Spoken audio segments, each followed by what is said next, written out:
Hello, everybody. I never do that. I'd like to call this General Committee meeting of May 28th to order at exactly 9 o'clock a.m.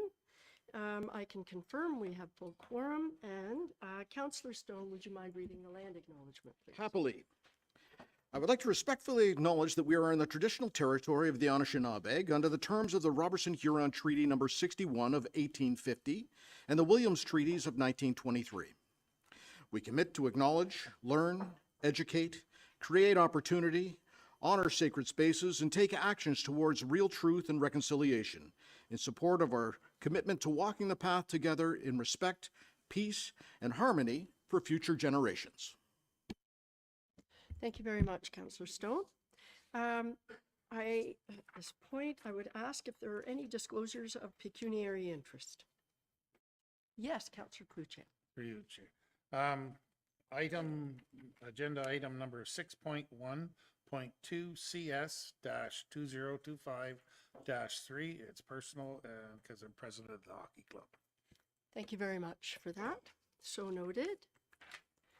All right, moving right along, we don't have any invited or ceremonial presentations today, but we do have one deputation. So at this point, I would welcome Jeff Sotheby and Kelly Haywood from the Huntsville Municipal Accommodation Tax Association to please come up and do your overview. Welcome, both of you.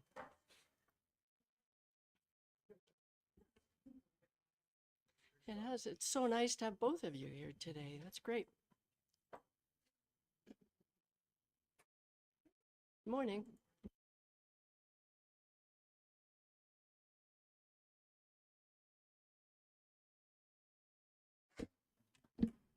Can everyone hear me all right? Good morning, everyone. I'm Jeff Sotheby, chair of the Hamada organization and our marketing arm known as Explore Huntsville. All right, on behalf of the board, I want to thank the mayor and the councilors today for the time so we can share our vision and our methods taking us into 226 and beyond. Okay. Today, we will feature the relaunch of the Eclipse of Light program, okay? We will share our strong relationships with our partners, the Huntsville Festival of the Arts, the BIA, the Chamber of Commerce, Muskoka Tourism, and of course, the town of Huntsville. Now, also, we're gonna talk a little bit about our associations that we're affiliated with. The Ontario 55 Winter Games coming up in 26. And of course, Muskoka Ironman coming in 225, the summer of. Okay, it is important to understand that we are here as our organization to create opportunities within our communities, within our community only, obviously. So, creating opportunities is a very exciting situation that we can do. And of course, what it does is we put dollars behind our community. So that to me is very, very exciting. And it allows us to do a lot of interesting things that other communities just simply cannot do. All right. Our future looks pretty bright. And with the support of everyone within Huntsville, Huntsville will become, in my opinion, one of the most sought after destinations in Ontario. It's exciting. And, listening to the province of Ontario, I think we should sort of take a little look at ourselves and say, let's stand up for Huntsville, the place that we call home. Let's stand up for Huntsville. It's a great little tag. All right. So now it's time to hand this over to Kelly to give you all the details of what I just simply summarized. She'll tell us a little bit about our present, what we've been doing, our future, and of course, it's all about the hospitality within our community of Huntsville. Kelly, over to you. I feel like you covered it. You got it. All right. Thank you, everyone. And thank you, Jeff. That was an excellent introduction. Okay, hold on. Let me just, no. Okay. This looks a little different then. All right, so I'm going to talk a little bit about the past, but I'm really going to try to focus on the future. This slide before you is in your package. The full tourism plan and operations plan from last year is there. I encourage you to have a look. We're about on Thursday to approve next year's plan, which is very exciting, and I'm going to talk a little bit more about it. So this past year has been sort of our first year with a full dedicated staff, which has really resulted in, I think, leaps and bounds of not only a really dedicated and engaged board, I mean, extremely, and then having a team to work within that vision has, I think, really allowed us to move the needle. So some of the things that we've been up to are in front of you. Again, having, so it's myself, Torrin Sotheby is our marketing manager. We have Don Huddlestone for administration, and then Rhonda Christensen for bookkeeping. So 2 part-time, and Torrin and I are full-time, and it's been a great experience, and I'd say we're a bit of a powerhouse with this amazing board of directors. So what we did right away is we redeveloped our tourism website. And when I say tourism website, we were very specific in calling ourselves Explore Huntsville so that we could really engage everybody, visitors who are staying with friends and relatives, residents, it does not matter. This is about exploring Huntsville, whomever you are, if you're here for meetings, visitors, whatever. So there's everything on this website, and I encourage anyone who's listening, or if you could share this, it really is a comprehensive site where you can find everything out about what's going on or what to do in our wonderful community. We did a ton of marketing and achieved over 71 million impressions, which is something that we can be very, very proud of. And again, looking forward, one of the other things that we did was we developed a very strong alliance with Muskoka Tourism. And so they're doing a great deal of our digital marketing, and that is on purpose so that we can just focus on developing product and activity in our community. So things to do, what keeps Huntsville vibrant and on the map. So we have a great, great relationship with Muskoka Tourism. They're doing a great deal of marketing for us. We also have done a phenomenal amount of market research, and we have another sort of bout of market research happening right now that we'll be sharing with you and any and every operator in our community.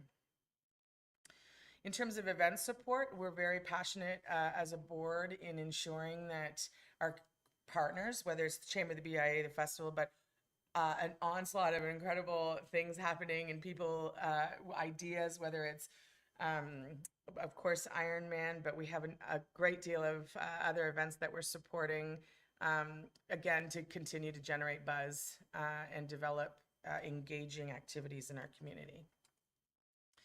We're proud, as you know, to have won the bid for the Ontario 55 Plus Winter Games. Again, this is a really great event that positions Huntsville as a winter destination, active.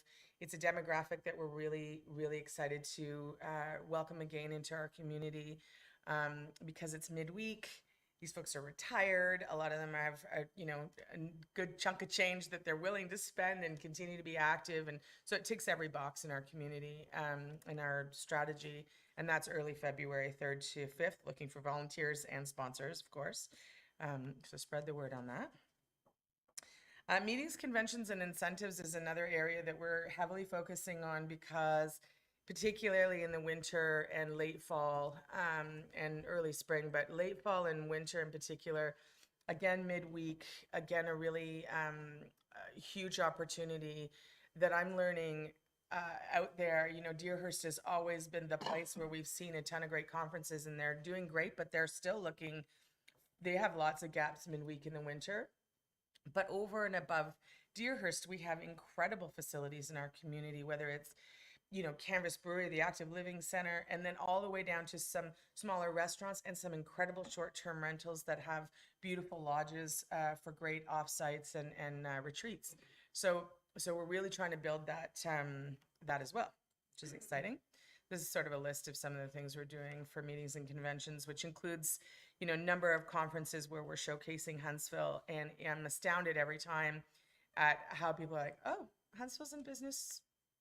They just assume we're full. So it's really good for us to just make sure that they know that winter is an area that we're looking to grow. We have a great familiarization, a bunch of meeting planners coming up this weekend. You might see me toting around with about 20 wonderful people. And then in terms of product development, the Rivermill Skating Rink is something, of course, we're very proud of. Apologies about the grass. It's coming in. It's probably going to be the best grass in Huntsville. Thanks to Sandhill Nursery. That was as a result of the light installation, not the rink. A lot of people think it was the rink. It was not at all. It was the installation of those posts, which will be very, very safe. So anyway, but it's been great. It's drawn a lot of people, and we're going to continue to activate that. It's, as you know, refrigerated and very popular. We were going to grow lighting in downtown Huntsville. We did have to take the sundial down, unfortunately, as you know, and our hope certainly is to get it back up or something similar. We'll be working on that. Group of 7 Outdoor Gallery continues to be one of the things that is the most asked for and the most celebrated. We launched an incredible night sky friendly astronomy program for late fall, and then a great birding initiative for early spring. So creating product and reasons for people to come in the shoulder season.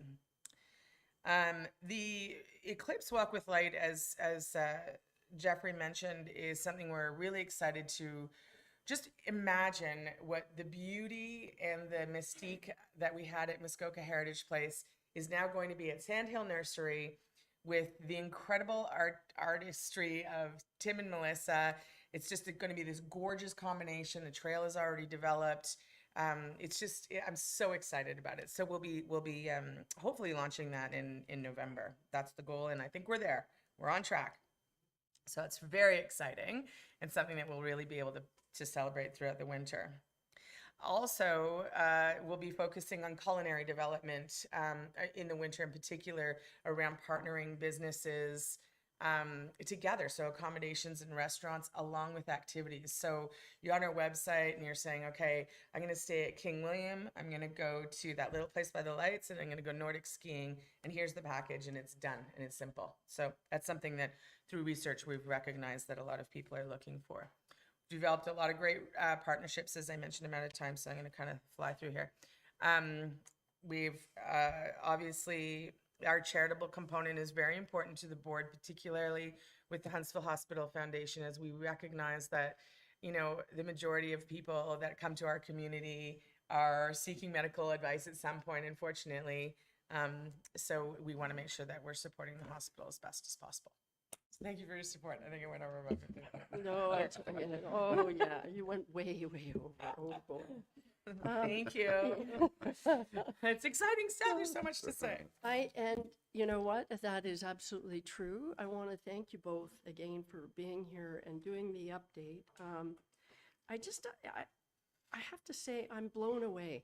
I'm sitting here sort of smiling, thinking, when HMATA was created, I know we went through growing pains and all of that stuff, but this is exactly where I think everybody hoped it would be. Mm-hmm. And so to see that it is, and more, mm-hmm. right? And Kelly, when you referred to, it really is a powerhouse, mm-hmm. the staff and the board. Yeah. It is. Yeah. And again, I'm blown away with the opportunity that this provides Huntsville, the things that we all have done together, mm-hmm. and we will continue to do. I'm just so incredibly appreciative of the time that the board has taken to get it right and to continue to sort of think outside the box, which you mm-hmm. consistently do. So thank you so much for being here. To that, I will ask for council comments or questions. Yes, Deputy Mayor Armour. Thank you, Worship. That's not so much, just more of a comment. Thanks, guys, for the presentation. Excellent. Love it. I just love the part where you said other communities are envious of Huntsville, mm-hmm. and I love that aspect. So they're all trying to get to where we are today, and we're setting the bar very high. Thank you. True. Yep. Councillor Renwick. Thank you, Your Worship, and thank you, Jeff and Kelly. Thank you for the presentation, and thank you for the work that you're doing. Just reiterating what the mayor is saying. Jeff, I like what you said, let's stand up for Huntsville. I think that's a great tagline, and the fact that you're partnering with BIA Chamber, the town, as well as the Festival of the Arts. Thank you. Yeah, it's great. Thank you. Oh, okay. One last quick thing. Ye- I want to thank Scott Morrison, Morrison, who's I was- representing the town of Huntsville beautifully on the board. And also, of course, Lauren and Reba, who have been incredible support. And we're very lucky to have such a great relationship with the municipality. So thank you. I appreciate hearing that. Yeah, That's, absolutely. I know that's the case too. Yeah. So thank you for that. you. And we'd be remiss if we didn't say something about the chair of the game, the 55. Oh, plus. yes, of course. The chair. Yes. Well, that'll be I interesting. shouldn't have won't that. it? Scott Morrison is the chair of the 55 plus games, and he's the one to call if you want to give him money. Yeah. Is there anything you'd like to add, Councillor Morrison? I was voluntold by Kelly and Mike Malone that I was going to chair the 55 plus winter games. But we are looking for GOC volunteers. So not just volunteers for the events, but it's our games organizing committee. So we're looking for chairs of certain events. Councillor Cluche has stepped up and he's going to help us chair the ice hockey, which is fitting, with our friend Brent Stapleton. And we have other really key community members stepping up. So if anybody has a passion to give back, it's going to be a fun thing to get involved with. And I should say, Jeff, you're probably the only person that doesn't need a microphone, for the record. I should say, yeah. I understand. I'm so glad you said that. We were accused the other night of that none of us speak loudly enough into our mics. Not so with you, sir. Not with Jeff, but I'll make one final comment. Jeff has been an unbelievable chair too. So the combination of Jeff and Kelly's leadership has got that board on track. It is a very engaged board. I've been on boards with you, Kelly, before, on others. I don't think I've seen a more engaged board. They care about spending this money in the best way possible, so the public can know that there isn't a quick decision being made ever. So it's really well stewarded. Thank you. Thank you for that. All right. I don't see any other comments. Thank you again. Thank you. All right. Thank you, everyone. Okay. Oh, do I want to, I'm being asked, red shirt. Some of us around the table are wearing red shirts, and before we go to the rest of our agenda, so I noticed some of us are wearing red shirts. Councillor Schumacher, would you like to speak to this? Yeah, I was going to take that over when you passed me to the chair anyway, because I thought I should discuss this. So, yeah, it is Red Shirt Day. It is Easter Seals that sort of started this movement. It is a day of action for accessibility and inclusion. They mark it this week because it is National Accessibility Week, which actually the movement started with Rick Hansen, and the Man in Motion tour is what started the whole movement towards accessibility. We wear red to show support for people with disabilities and their families. And then the other part is that this week in general is contributions of valuable leadership with persons with disabilities, ongoing efforts to become a more accessible and disability inclusive community by removing barriers. And I just want to say that I want to acknowledge staff here, because I think that is in the work that they do. We have really seen with AODA how they work to consider that in everything that they do when they're working within the community to remove the barriers and work hard on accessibility for this town. Thank you for that, Councillor Schumacher. Much appreciated. So there you have it. And with that, I'm turning it over to Councillor Schumacher to chair Community Services.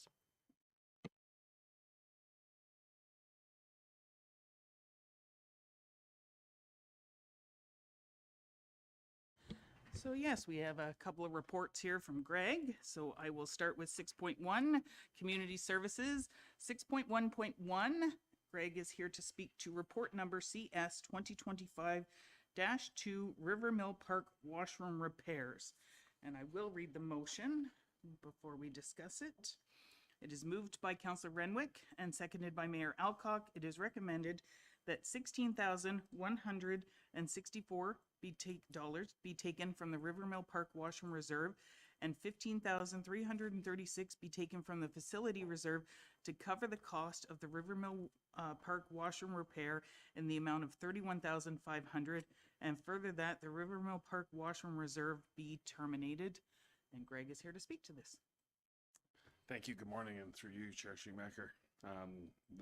The motion covers almost all of it right there, but the purpose of this report is to notify council of the repair costs and to request the funds be taken from those reserves. Happy to answer any questions. Questions for Greg? Councillor Renwick. Thank you, Chair Schumacher, and through you, thank you, Greg, for the report. Just to confirm that when we take that 16,164 from the, sorry, it's the 1,500 from the washroom reserve, that would deplete the entire reserve, would it not? That- Yes, through you, Chair Schumacher. Yes, it would. Thank you. Any other questions? Councillor Clark. Thanks, Chair. Not really a question, but just some comments. I just want to say I don't like that the work was done without a council discussion first about the cost. And now we're being asked to approve it after the fact. Because the washroom was inoperable for so long, there would have been lots of time for that to happen. And for council to review the options. I had concerns about this project right from the very beginning because this type of bathroom has a high rate of failure. And this is true anywhere these types of washrooms have been installed. It's one of the reasons I wasn't more supportive of this project. CEO Corey, you'd like to respond? Thank you, Chair Schumacher. So that I will have to take full ownership of that, Councillor Clark. It is a town asset that was not functional, and under our procurement process, it did allow the ability for me to grant that approval. So duly noted, and I will make sure that if we have time, the issue with this was we had to get out to a contractor, and by the time we got the pricing and they were able to do the work, it was a very tight turnaround, but that was my full responsibility. So I'll note that for next time. Thank you.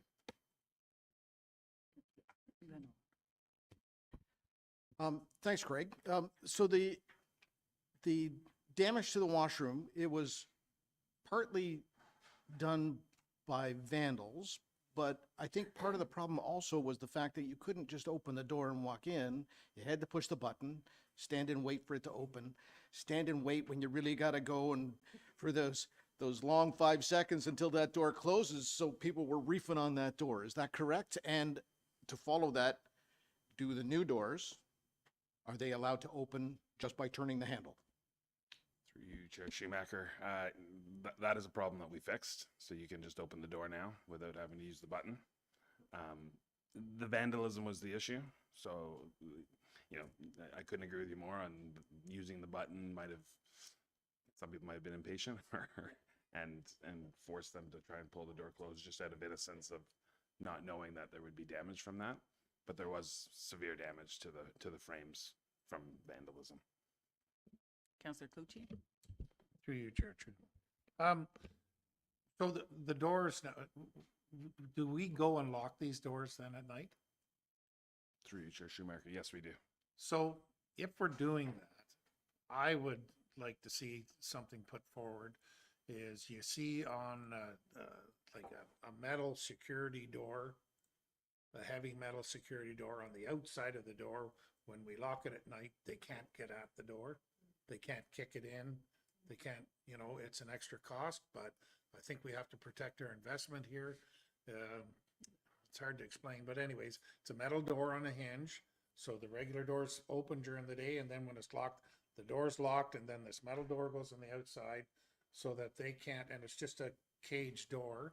It's not aesthetically, it's not beautiful, but it's going to do the job here. It's going to keep them from being able to kick the door in. Are the doors as thick now as they even were before?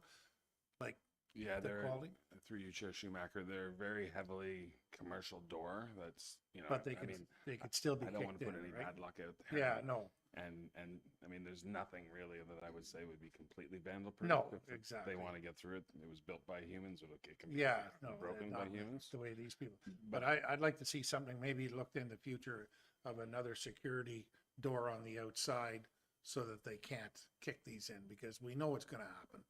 We know we're gonna be back here in a year from now with the same thing, and if we can get these metal doors made by local companies. We have lots of companies right here in Huntsville that can make and install these doors, put them over. When we're locking them, that can be locked at night too. It's just extra security to protect our investment, or we'll be back here again next year. Councillor Renwick? Thank you, Chair Schumacher, and thank you for the second question. To you, Greg, the doors that are there now, like I would have to disagree with putting metal doors on there. I just think the look of it would protect them. But the fact that we have cameras that are going around those buildings, there's 2 cameras, those 360 cameras, at least it's something. The other thing with those doors, and I'm guilty of this, when I found that the doors were now open or that the washrooms were reopened, I went to turn the handle to pull it. And if you turn the handle, it doesn't open. You actually just pull the door. So it's not a turn, it's just a pull.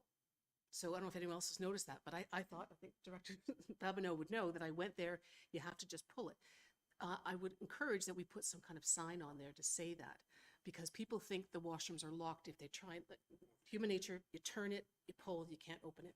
It's just a pull. So I think having a sign on there or something saying that, but I think the cameras will help in what you're saying, because I'm not in favor of putting cages on the washroom doors. I want to paint those doors.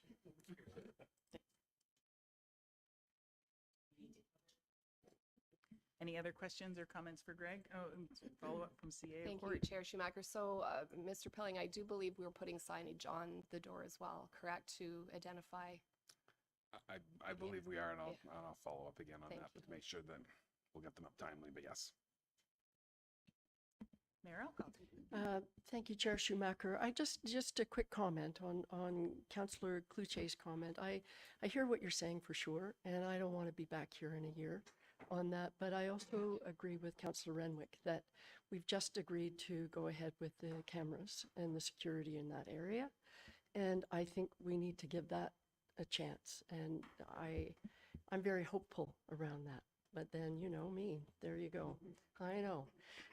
So that's where I stand, although I really hear you on that. Thank you to the optimist in the room.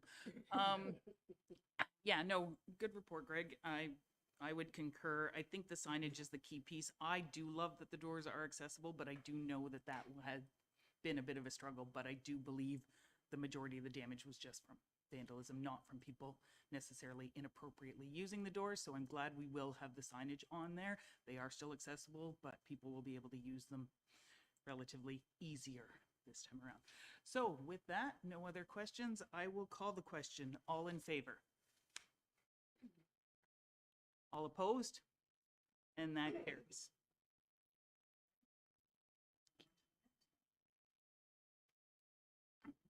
And Greg is here for report CS 2025-3, the Huntsville Junior C Otters lease extension. And I have a motion that is moved by Councillor Morrison and seconded by Councillor Armour. It is recommended that the town of Huntsville enter into a 5-year lease extension with the Huntsville Junior C Otters attached as Schedule A to report CS 2025-3, and further that the mayor and clerk be authorized to sign the lease agreement. To you, Greg. Thank you, and through you, Chair Schumacher. We have the privilege of having the Director of Operations here with us in case there's any hockey questions you want to ask about the Junior C Otters. They're entering their 14th year this upcoming season, which is the last of their current agreements, and in helps of them being able to plan for the future. They like to get their agreement in place well in advance, as kind of hockey does in every aspect, is that they need to know where they're going. So I think this is a fortunate situation for us that we've got a great junior team here with a great relationship, and this is just to extend that contract for another 5 years, which would bring us up to 19 years with the Junior C Otters here, which is pretty wonderful. Happy to answer any questions. Any questions for Greg? Councillor Morrison. More just a couple of comments. I think this is obviously an easy decision, no problem, but I think what some people don't realize about the Otters is how much of a community builder it is. And this year, I think I went to more games this year than I've ever gone to, because my son is now in grade 11, and I didn't realize how many high school kids go to these games. And they gather there, they're out of their house, they're not on their iPads, they're at a hockey game, connecting with their friends, and it's a really special space that the Otters have created. And I run into so many people that I haven't seen in forever. So if you haven't been going to these games, the hockey is amazing hockey. It's a lot of hits, a lot of stuff going on. Do yourself a favor. It's a really great place to gather. And I think it's commendable that they're into their 19th year, 14th year. It's going to be 19 after this, successfully. So I'm a huge fan. I love what they're doing for the community and very much in favor. Any other questions or comments? Councillor Fitzgerald? Thank you, Chair Schumacher, and thanks, Greg, for the report. I think this is a great opportunity where it shows that we are a partner with our community and we do support them. This provides the team with an opportunity. They're one of the very few teams, I think, in all the province where kids don't have to pay to play hockey. And this is something that, you know, enhances that opportunity. So, wonderful thing. I'm happy to continue it. Any other questions? And I do note that Councillor Cloutier has a pecuniary interest, but I will then call the question on the motion. All in favor? And that carries. Thanks, Greg. Thank you. Thank you, everybody.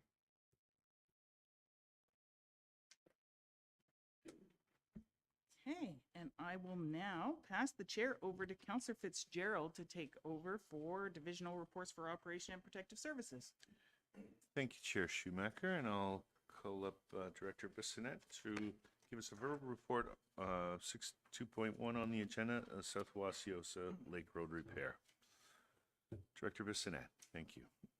And through you, Chair, unfortunately, Brandon is off today, taking a mental health day, so I'll give you an update on the process of what's happening on South Wasiosa Lake Road.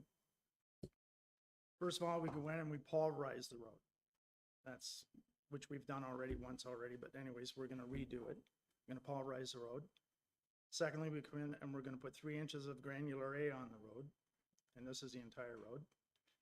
Then we put 3.5 liters per square meter of calcium chloride on the road. Then we put the pulverizer through it again, so that's called base stabilization. So we're stabilizing the base. Of course, this is all being graded and packed at the same, like afterwards. And the final thing is we put a fog coat on top of the graded road, which pulls the calcium chloride, the 3.5 liters a square meter, up to the top. So it'll be like a hard surface. And that should hold until the surface treatment gets done, which should be about 3 weeks after that process. And just so we know, it's a district contract, and we piggyback on the district. And they will be having a pre-eng meeting, which I will be attending myself, to ask that Huntsville be done first. Because all the other 6 municipalities or 5 municipalities, you know, they have roads to be done as well. Thank you, Director Bissonnette. Councillor Spill.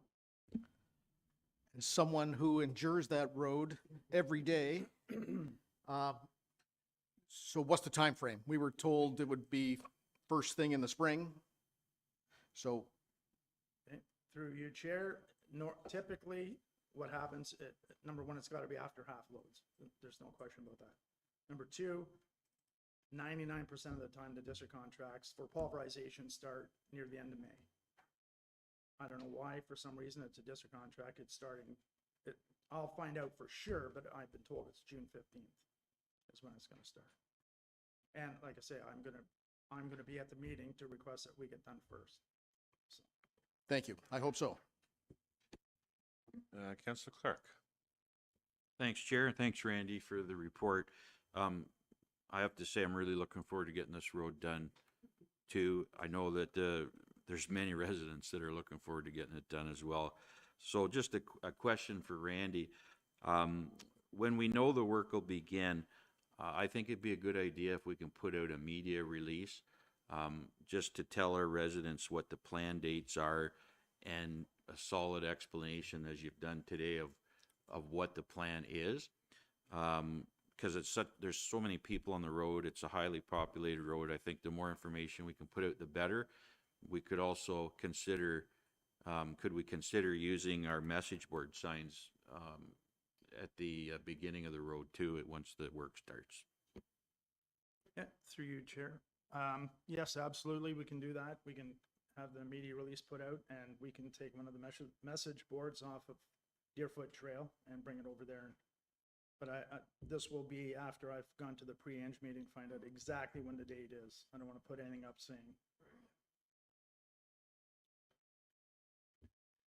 Any further questions? Councillor Morrison. Thank you, Chair Fitzgerald. Like Bob, I also endure that road, but thankfully I'm at the beginning. I don't have as many kilometers as Bob does. But I wanted to give a shout out to Randy, Brandon, and the team. I don't think anyone anticipated just how bad the base of that road was, and the fact that it's been really hard for it to hold up to the grading and everything else. Any other road, I think it would have been just fine. So what I love is anytime Councillor Clark, Councillor Stone, or myself reach out, things get done right away. We get answers right away. We're able to engage the public really effectively, and I think that's a big kudos to you and your team for responding so quickly. I guess the question is, knowing that that base is so bad, I forget what Brandon has a saying for those kind of bases of roads, but the stuff that we are doing now, is that going to prepare the base for long-term sustainability, or is it, are we still going to deal with that down the road? Through you, Chair,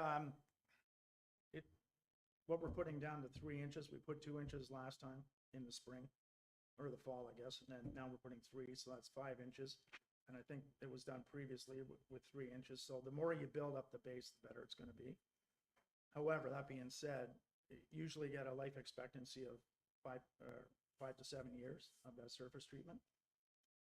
Typically next year we would put a slurry seal on top, but we'll probably put a tack coat on top of it, which is a little bit thicker. Realistically, probably in the long run, the base should be all redone, but you're looking at like $10 million. And Councillor Renwick. Thank you, Chair Fitzgerald. Just a question for you, Randy. Are you fairly confident that they will do Huntsville first? Through you, Chair. Yes. Yes. That's all I wanted to hear. If your answer was no, I would have said, how long do you think it would take? But I'm glad to hear your confidence. Yeah, okay, no further questions. Anyone else want an opportunity to comment or ask questions? Thank you, Director Bissonnette, for that, and I'm sure a lot of residents look forward to it, as well as us around the table. So thanks again. I'll now pass this along to Deputy Mayor Armour for divisional reports under Development Services. Thanks, Councillor Fitzgerald. So we're moving on to 6.4.1, and we have our Chief Building Official here, Chris Nagy, and this is report number DEV 2025-58, amendments to the Consolidated Short-Term Rental Bylaw 2025-19. I do have a motion that comes along with it. It's moved by Councillor Cloutier, seconded by Councillor Schumacher. It's recommended that committee approve the amendments to the short-term rental accommodations STRA bylaw as attached to report DEV 2025-58, and further that the amending bylaw be forwarded to council for consideration. It's all yours, Chris. Thank you very much, Deputy Mayor, and thank you, Council or Committee, for having me. I'm here to present the amendments to short-term rental bylaw, which represents changes based on general inquiries, Council's recommendation to implement provisions to the Housing Action Plan, and further enforcement restrictions / allowances of the bylaw. Within the administrative section of the bylaw, we have added definitions for floating accommodations, as in the past we have needed to have some enforcement through the short-term rental with these accommodations, as well as continue to answer questions if we can actually allow these. In addition, we've added a definition of complete application, which helps support section 6.1, where licenses will be issued on a first-come, first-served basis. For a complete application filed under this definition. Through the administration section of the bylaw, staff are proposing a cap on the number of short-term rental licenses after receiving notice that another municipality has successfully upheld these restrictions within their bylaw. The proposed number of licenses are 250, which is based on historical data of roughly 240 licenses being currently active that are issued by the municipality, and allows for a little bit of a small growth in that. I would like to note that if we do receive any applications beyond this number, they do have the right to come to the appeal committee and plead their case. further that if we are seeing a lot of applications seen at the appeal committee, we can obviously come back and amend the bylaw and increase that number if permitted. Under the prohibition sections, we are adopting the housing action plan item that restricts new property owners from listing a house under the short-term rental program without having ownership for at least 12 months. This was detailed, like I said, under the housing action plan and helps support long-term rental initiatives and neighborly use benefits of the areas. Under the suspension and revoke section of the license, we have increased the strikes associated with the property, however, have extended the accumulated events to be over 2 years as opposed to the current 1 year. This will help with repeat offenders where they are compliant for a 12-month period and we're seeing similar offenses occur outside of that time frame. I'd also like to note that through this system, a strike does not represent an occurrence. Rather, it represents severity of the occurrence. And what I mean in that is if it's a host that's doing a offense, generally it's a 2-strike aspect. Whereas if it's the renter that's doing an offense, such as, noise bylaw or fire or anything like that, that's typically a 1-strike offense. And this enables, with having 3 strikes, enables a host to actually correct the issue over the 2-year as opposed to, restricting them right off the bat. So with that, I'm happy to answer any questions about these amendments. Thanks very much, Chris. Mayor Alcock. Thank you, Chair Armour, and thank you, Chris, for the report. I'm really supportive of these changes. It's nice to see the housing action plan actually being implemented, so that's really interesting. I think that a couple of the changes are significant, certainly will be for those who have short-term rentals or who just people in our community. And so I'm wondering what we're doing as far as communication strategy, because I think that will be a very important piece to this. Yeah, so through you, Deputy Mayor, anytime that we actually do a bylaw amendment, we do circulate it to our host and highlight everything that's on it. So kind of a mini report to those. And in this case, we would do the exact same. We could also potentially on our short-term rental webpage kind of highlight that, hey, this bylaw has been amended, and, maybe bold lettering and things like that, which could be the next step. But we do generally email directly out because we have all of their emails with respect to these updates. So, yeah.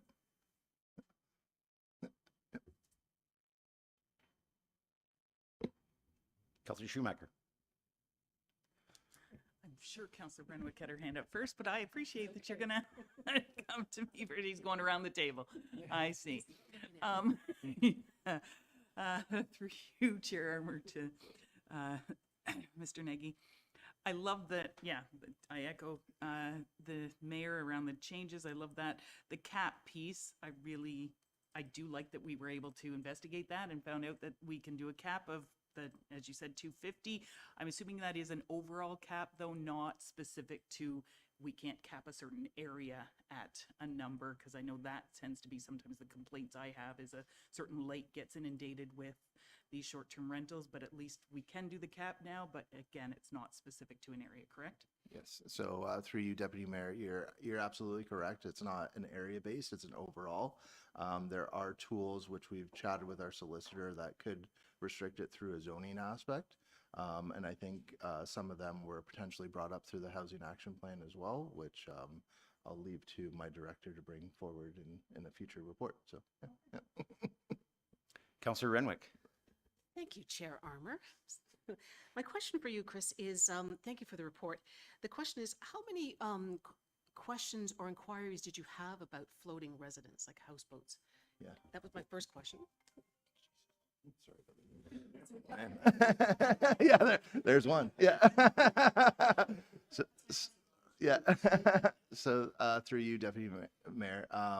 So like I said, we did have one area that we did have to enforce and everything like that where they were operating. It is becoming kind of a niche right now. There's a couple providers in the area I think one as close as Gravenhurst that's creating these floating accommodations. So it's actually them, like the providers, that are reaching out going, hey, could we advertise this? Which we love because we can get that message as early as possible on what we support or not. And then there have been probably about 3 or 4 separate properties that are looking into it. You know, basically the bylaw's always been structured that it's supposed to be within a house. You know, we don't allow for any RVs or anything like that. This is more to kind of be clear because we are getting those inquiries on, we don't want to see anything in here. That being said, you know, I probably say this too much, but if someone wanted to bring it forward, they could, again, go to the appeals committee and discuss the nature of seeing that. But it is hard because how do you look at, you know, septic connections and things like that, and what's the support from a sanitary aspect, right? So, yeah. Follow up? If I may, thank you. So that's my question. If there is a desire to have these, and I understand the septic part of it, but we live in an area of lakes, and if it takes some of the ability to stay in Huntsville or in our area and not be in our residence, like on land, wouldn't we want to look at this? And I'm only saying this as well from a, you know, I was saying that at the other meeting we had about coming from Holland, from the Dutch, you know, there are houseboats everywhere. And it's something that it's an experience as well. So is this something that we're definitely saying no to, or is there a discussion that we would have that potentially in the future we could do this?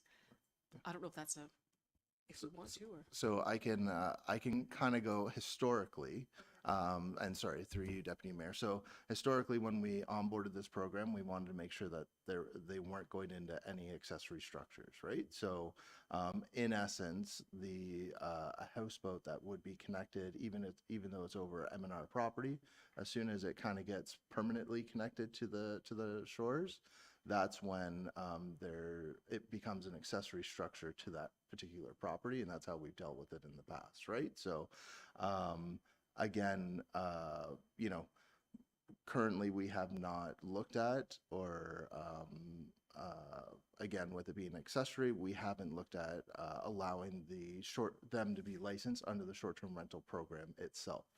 I know that there are companies that you can rent boats for and, you know, travel around,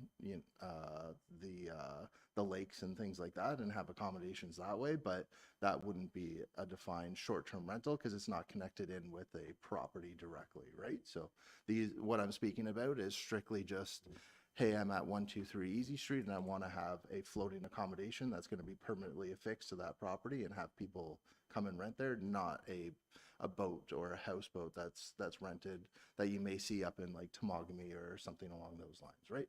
2 separate entities. Hopefully that answers it a little bit. Yeah.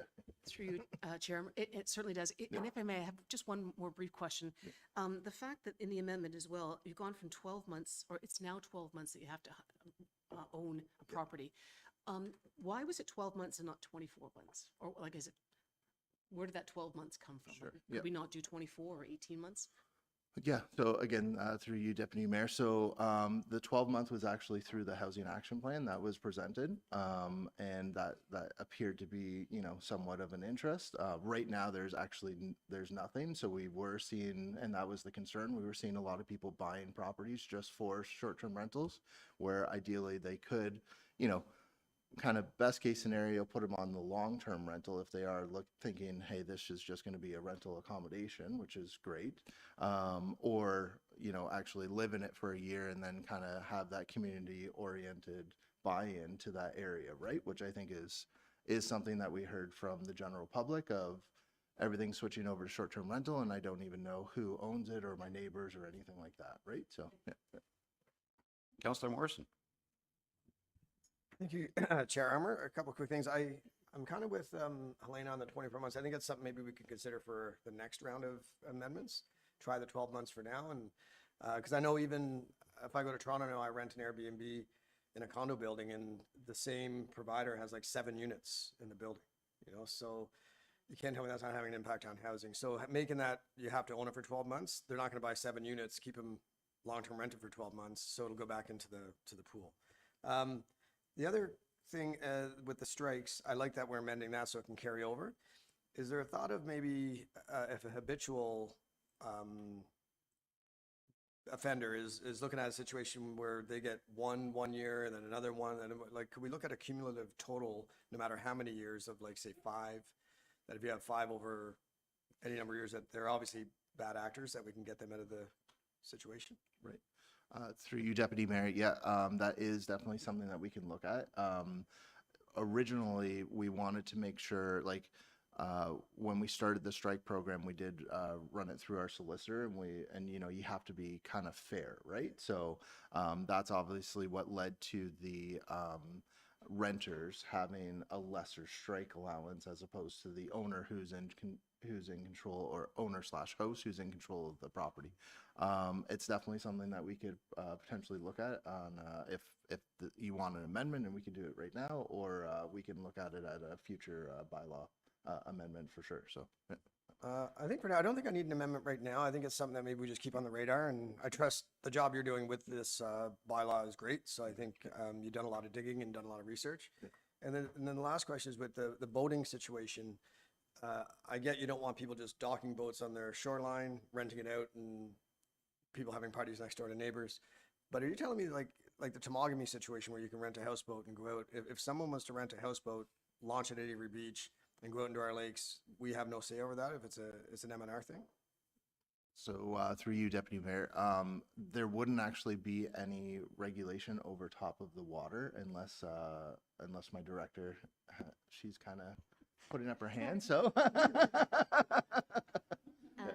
thank you, Chair Armour. I know the MNR had or they switched. Sorry, MNR had consulted about floating accommodations, I think in 2022 and 2023, because there was a significant number of houseboats that were being used for, they weren't even really houseboats, they were floating houses that were multiple rafts attached to each other, and they were on the Trent Severn and being moved every month or so, just a few feet, so that they could be considered still meeting the requirements of the provincial legislation. So the province changed their rules in 2023 to prohibit houseboats being able to be considered under the camping provisions for the Crown Land stuff.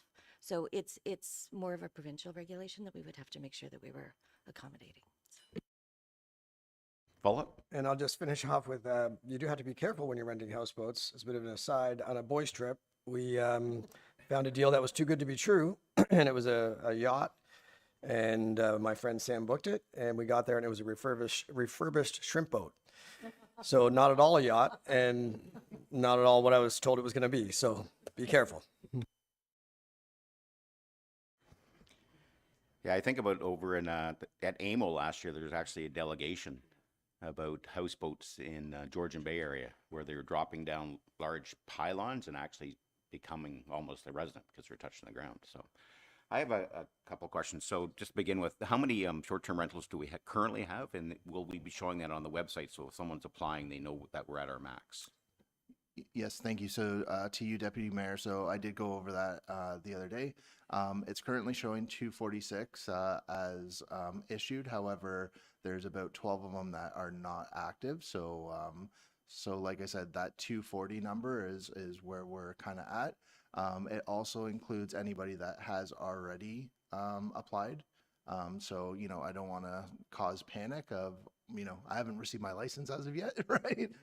We've taken all those into consideration already under that 250. So again, that 240, it's kind of been that constant number for the last 2-3 years. So that's why we brought the 250 forward as a cap. So yeah.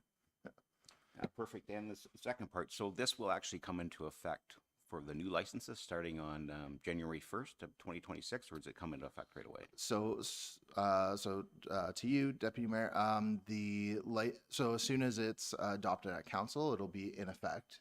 There's no date suspended to the beginning of next year. So any strikes or anything affiliated with a property that occurred this year will actually continue on into next year and so forth. So yeah. Councillor Morrison. Yeah, that, I'm glad you asked that with the numbers, and I wonder, seeing how we may never get over the 250, but seeing how we're so close, would it be possible for someone in the comms team to send communications to the real estate brokerages? Because I know when I was showing houses, I would always say, oh yeah, you can put this on Airbnb, you can get a license, just so they're aware as they're selling stuff. So Deputy Mayor, yes, thank you very much for that comment, and we were thinking about that as well. So I forgot to mention that earlier, but absolutely with the Realtor Board we would definitely circulate that through. So yep. Any other questions? With that, I'll call the questions. All those in favor? Opposed? And that carries. Thanks very much.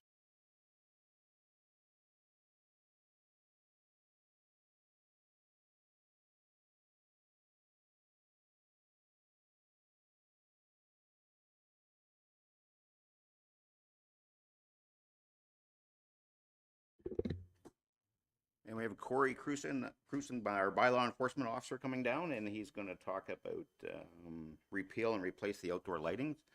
So this is, I have a motion for this one too. It's moved by Councillor Stone, second by Mayor Alcock. It's recommended that committee approve the following: a draft amendment to the outdoor lighting bylaw attached to Schedule A to report DEV 2025-59.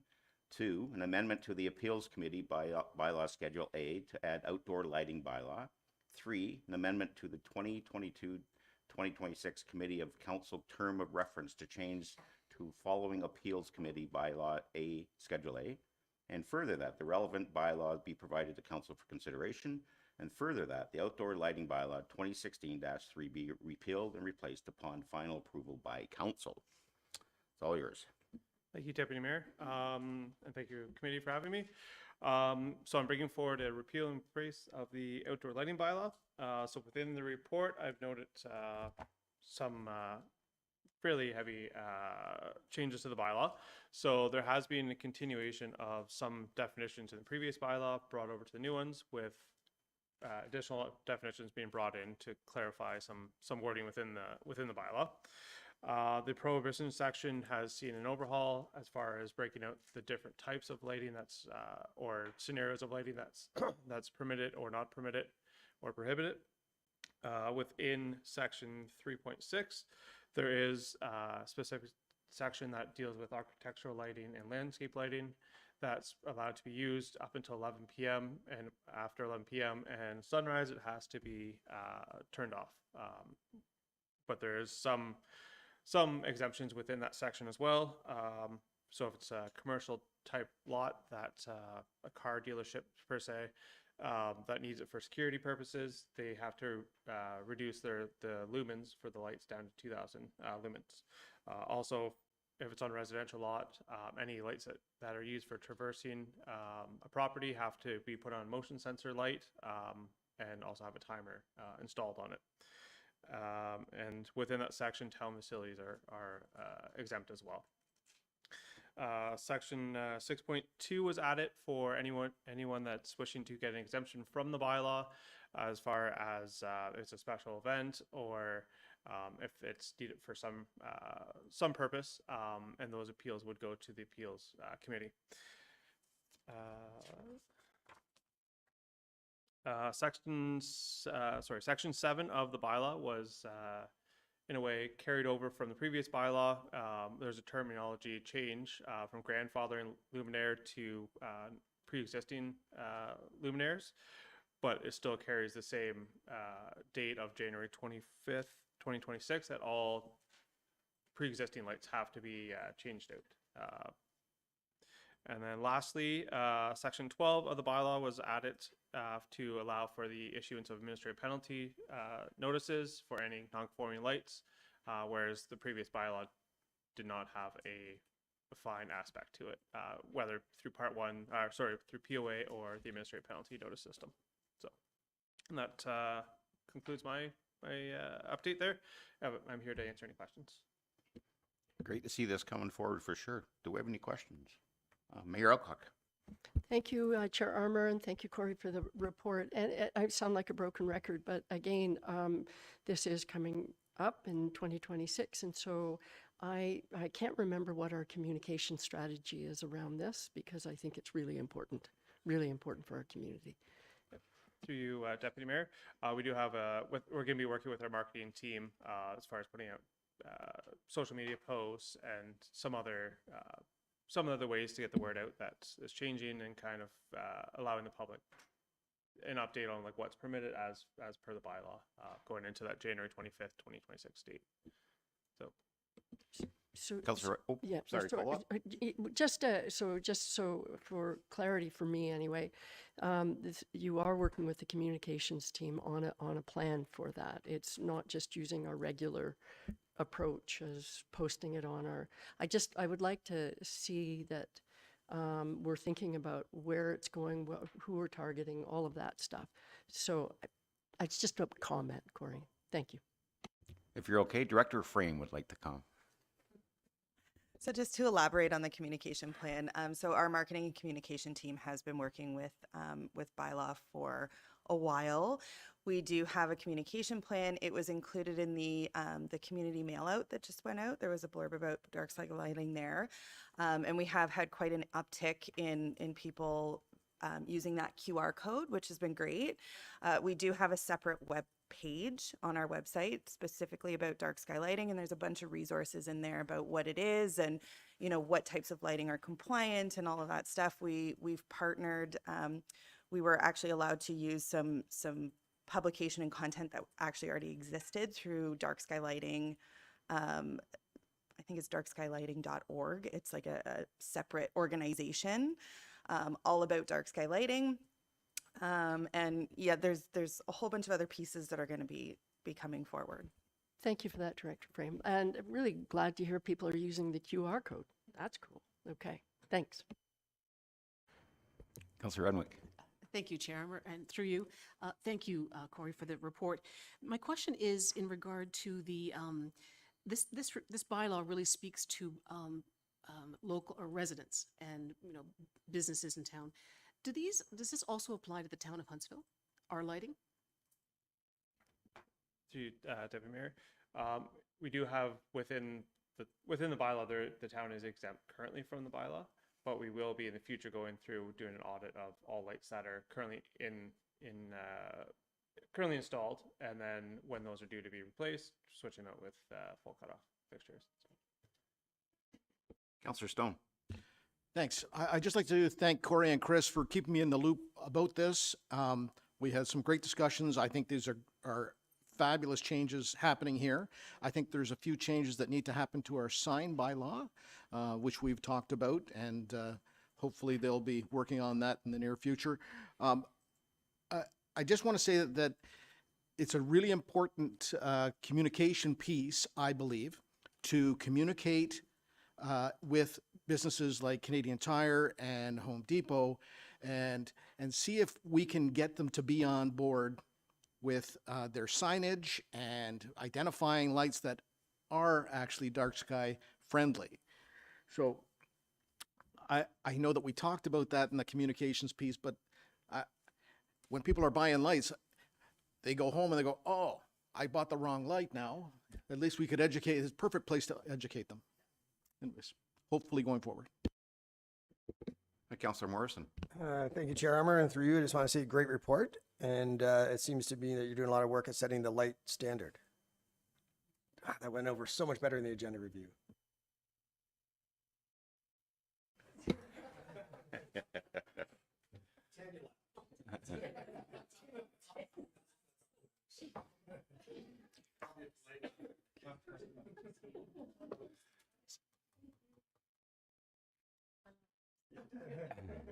So, Corey, I just have one quick question for you. It's not really so much a question. I know myself, and I'm sure other councillors around the table usually hear after the fact. Somebody are on the lake, a short-term rental, whatever it may be, having a late night party, and they've turned all the lights on, and the neighbor can't sleep. So, is there any, I guess, ability to have amps after the fact? If they call a councillor, we report it, or they report it the bylaw on Monday, we show up. So, what is the process there? Yep, to you, Deputy Mayor. We do have follow-up through AMPS, administrative penalty notices. When it comes to lighting, we'd hope that there's a picture taken of the light to show how bright it is and that kind of thing.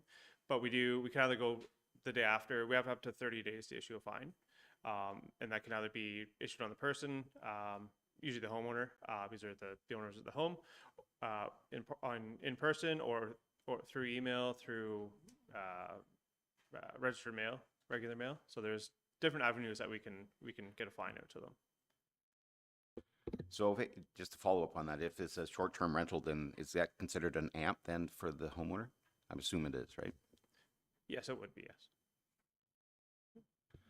Okay, with that, I'm going to call the question. All those in favor? Opposed? None. That's carried.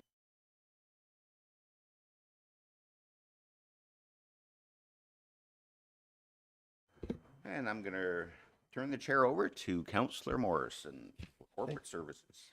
Thank you, Deputy Mayor Armour. And we'll get into the first item. We have Jessica Boyce speaking to 6.5.1, just make sure you can hear me. And it is regarding report number Corp 2025-39, Delegation of Authority Bylaw, Repeal and Replace. And I do have a motion that is moved by Dion Schumacher, seconded by Helena Renwick, and is recommended that the draft Delegation of Authority Bylaw attached as Schedule B to report Corp 2025-39 be approved, and further that the final bylaw be forwarded to Council for approval.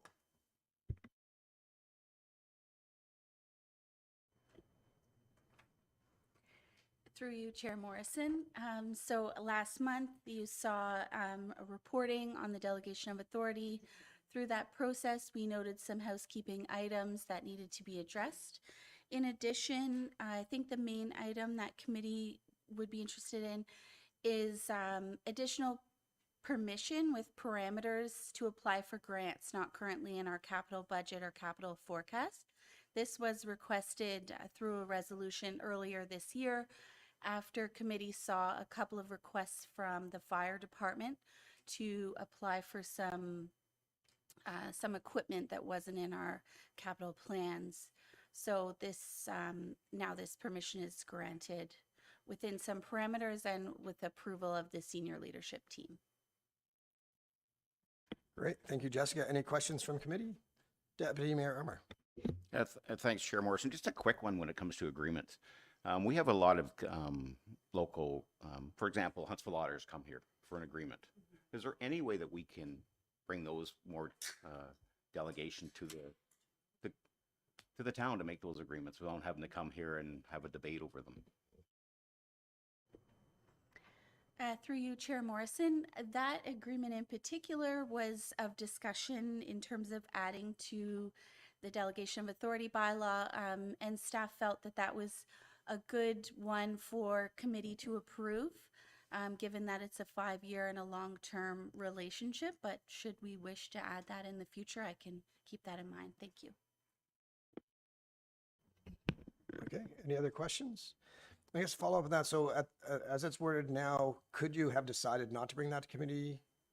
Like now you have to bring that to committee. Okay, great. Okay, with no further questions, I'll call the question. All those in favor? I guess I don't vote. All right, that carries.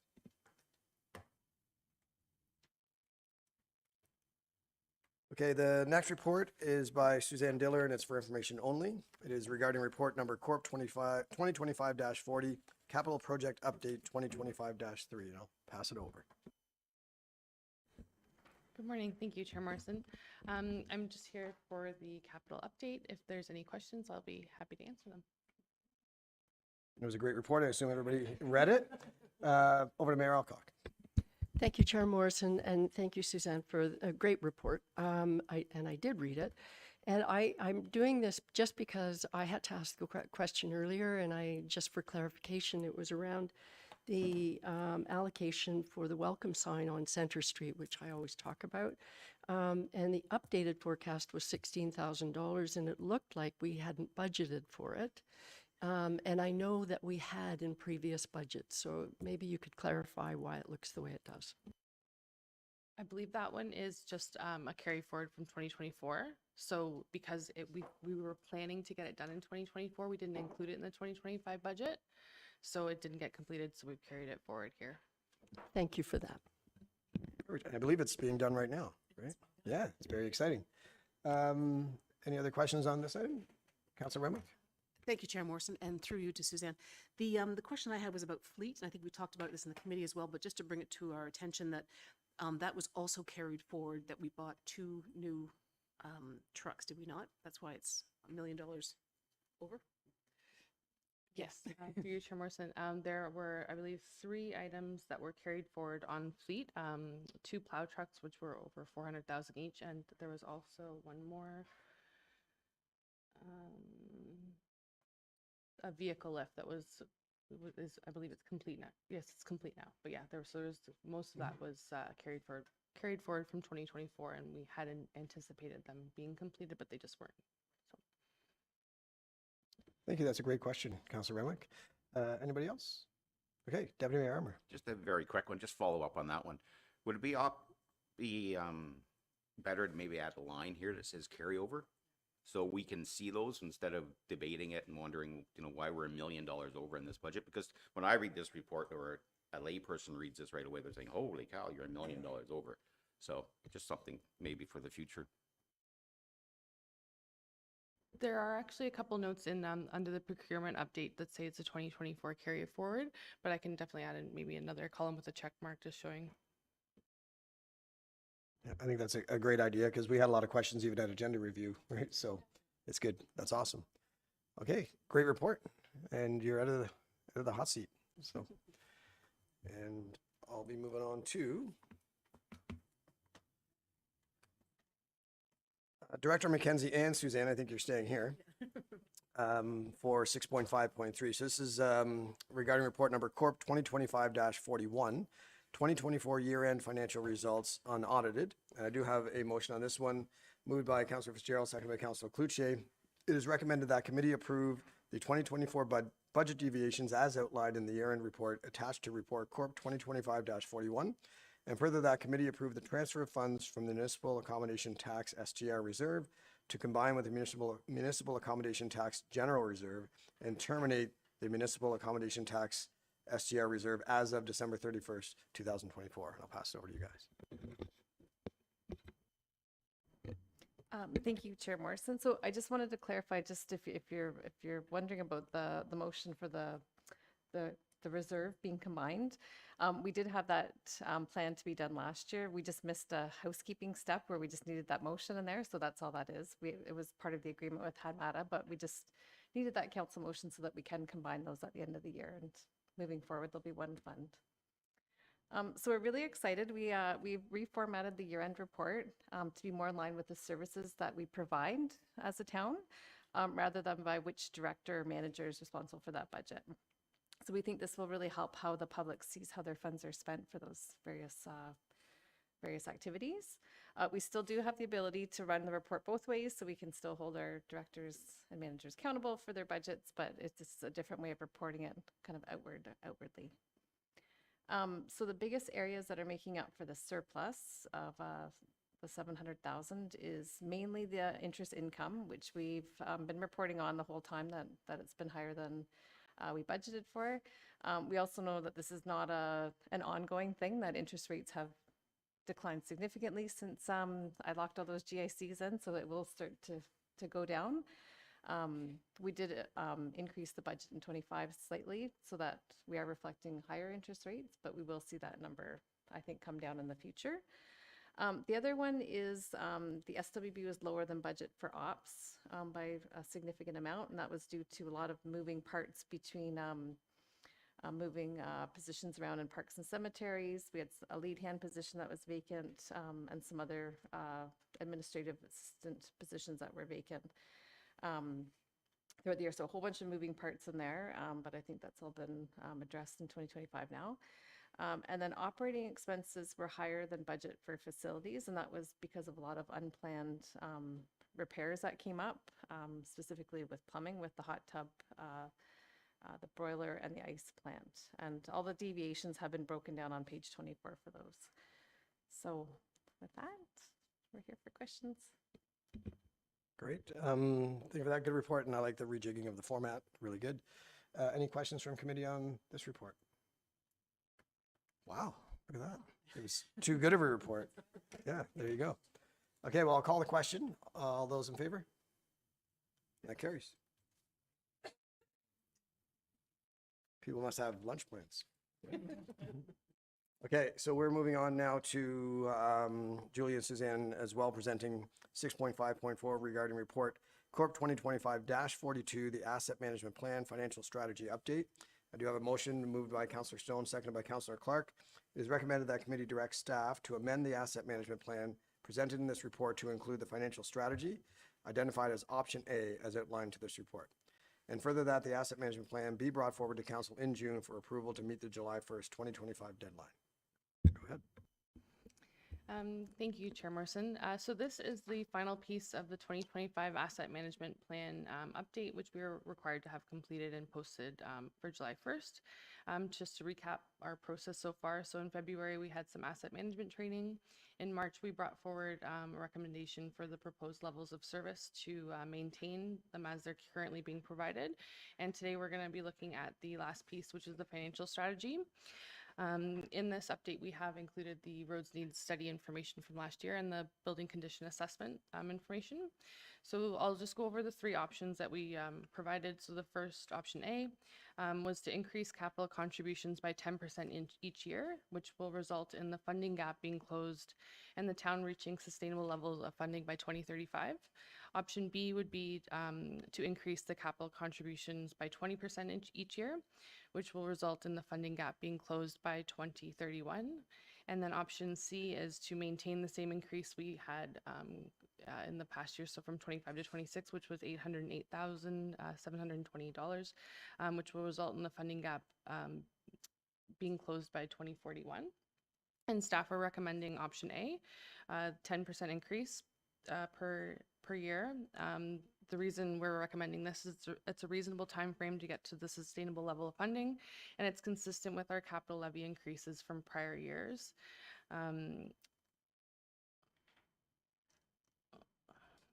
So just for some information, over the past 10 years, we've had about a 15% increase, and over the past 5 years, it's been a 12% increase, so it's in line with that. We will need to continue to increase capital contributions once we reach a sustainable level of capital funding to account for increases in our capital asset inventory and economic impacts to replacement costs. The target level of funding does not address any of the backlog of funding for the years we were not at the target level, which results in delays in assets being replaced or negative reserve funding. And we're required to come back annually to review our asset management process and our progress, and update our asset management plan every 5 years. Excellent. And Dr. McKenzie? So I just wanted to add one more thing that that we just haven't noted too. I just want to make sure that we're clear. This is for the existing assets that we have.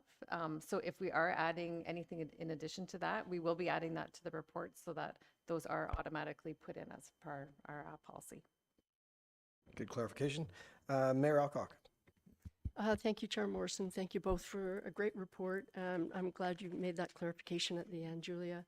I just want to say I support this for sure. I think you've hit the sweet spot, and given the consistency with the decisions we've made in the last few years anyway. So it's more of the same, and I think it's a good choice.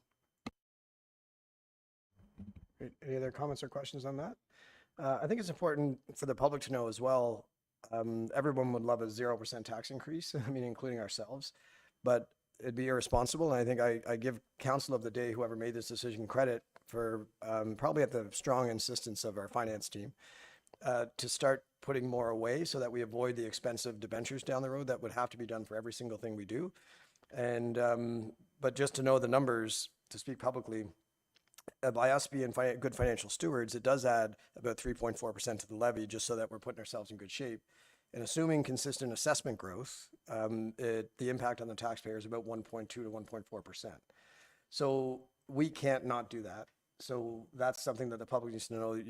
A tax increase to be good financial stewards is a good tax increase.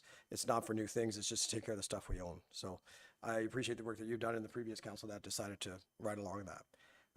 Any other questions on that at all? With that, I will call the question. All those in favor? And that carries.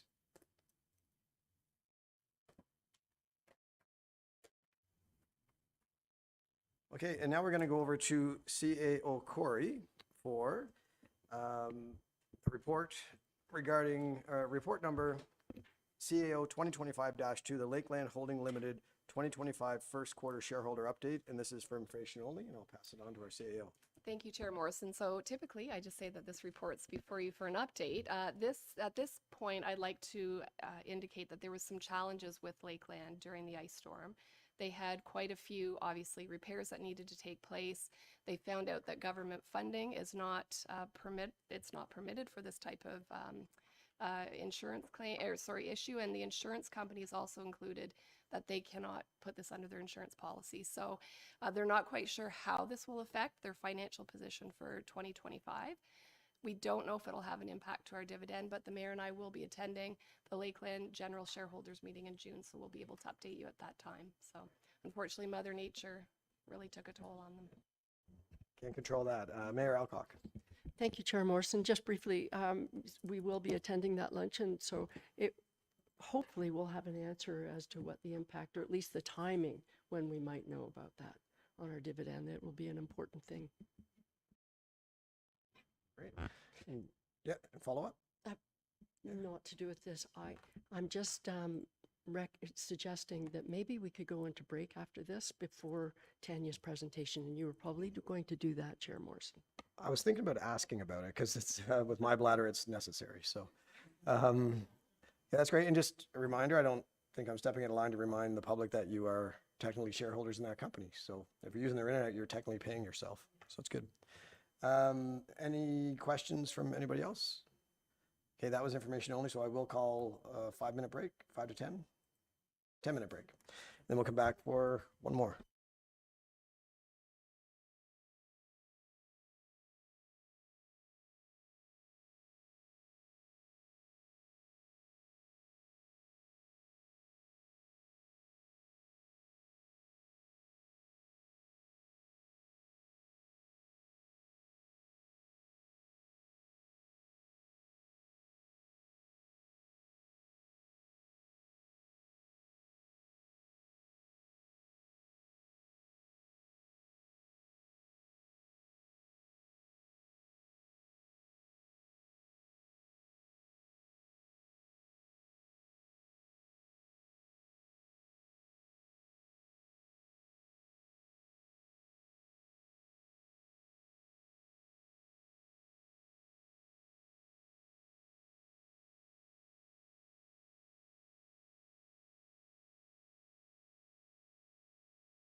And welcome back, committee. And we are going to move on to the final report of the day, and it is 6.5.6. And Director Kalea is going to give us a report regarding the Strong Mayor Powers.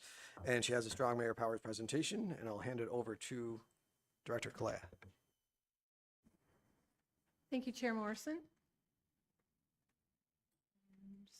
Perfect. Okay. So I'm going to be reading my notes from this presentation to keep me on track. This presentation is high-level overview of the Strong Mayor Powers, and this presentation is a compilation of legislation, provincial guides, and documents from associations and municipalities who received Strong Mayor Powers before the town of Huntsville, as well as conversations and presentations with various municipalities, associations, and the town solicitor, John Mascaron.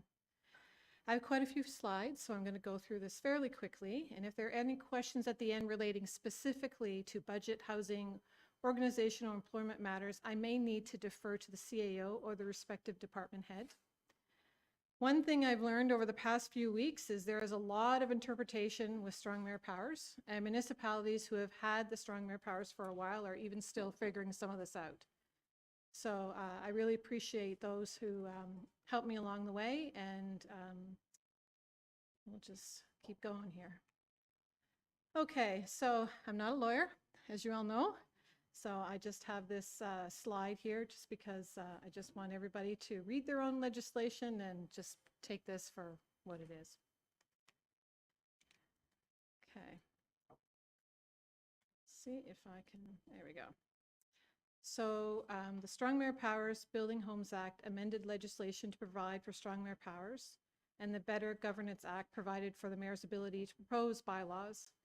Regulation 53022 provided procedural rules as well as the names of all the designated municipalities, and Regulation 58022 provides for the prescribed priorities.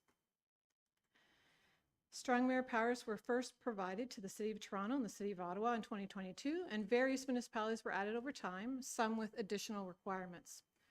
On April 9th, 2025, the province announced the addition of 169 municipalities, with Huntsville among them. So all the provinces, sorry, I'm going to click, I got two click things going on here at the same time. As the province's focus is on more housing in Ontario, they have specifically prescribed the above two provincial priorities and provided various powers to the mayor to encourage an increase in housing. So what are Strong Mayor Powers? Strong Mayor Powers fall into the three broad categories: legislative powers, budget duties, and administrative powers. And I'll go through them as we go along here. It is in the mayor's opinion that the advancement of a prescribed, if it is in the mayor's opinion, the advancement of a prescribed provincial priority could be made. The mayor has the power to require council to consider a matter at a meeting despite the town's procedural bylaw. The matter would require a majority vote.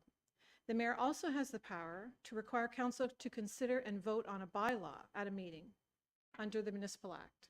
So the Municipal Act, the Planning Act, their regulations, and in any other prescribed acts. A copy of the proposed bylaw and the reasons for the proposal to be provided to the clerk and each member of council. If deemed passed, if more than 1/3 members vote in favor, and the mayor may vote. So that could happen at a meeting without it being on the agenda. The mayor can also veto any bylaws under the Municipal Act, the Planning Act, and Section 2 of the Development Charges Act if the mayor is of the opinion all or part of the bylaw could potentially interfere with the provincial priority. Veto powers do not apply to the procedural bylaw, the filling of vacancies, budgets, and any delegated authority under 39.21 of the Planning Act. So this slide outlines the process to veto a bylaw. Regardless if they're at a meeting or not, the mayor can choose to veto a bylaw. They have 2 days after council voted in favor to provide written notice to the clerk of their intention to veto. Within 14 days after the day council voted in favor, the mayor must provide written documentation of the reasons for the veto, which the clerk provides to each member of council. Council has 21 days after receipt of the written documentation to override the mayor's veto. A 2/3 vote is required, and the mayor can vote. To call a meeting for the purpose of attempting to override a veto, 5 members of council could petition the clerk in writing. That's in our procedural bylaw at this moment. So Part 6.1 of the Municipal Act requires the mayor to approve all bylaws related to provincial priorities in writing. As the provincial priorities are broadly defined, to ensure compliance, the mayor will be required to sign a written mayoral decision, as per this example from the City of Guelph, approving all bylaws, including the confirmation bylaw. So that will be done after the meeting. So the special mayor powers and duties of the mayor are generally exercised through mayoral decisions and can only be issued by the mayor. The mayoral power to veto bylaws, veto budget amendments, and delegate authority under 6.1 of the Municipal Act is codified through mayoral decisions. All mayoral decisions shall be made in writing to the clerk and council by the next business day and made available to the public on the town's website. We have already a webpage.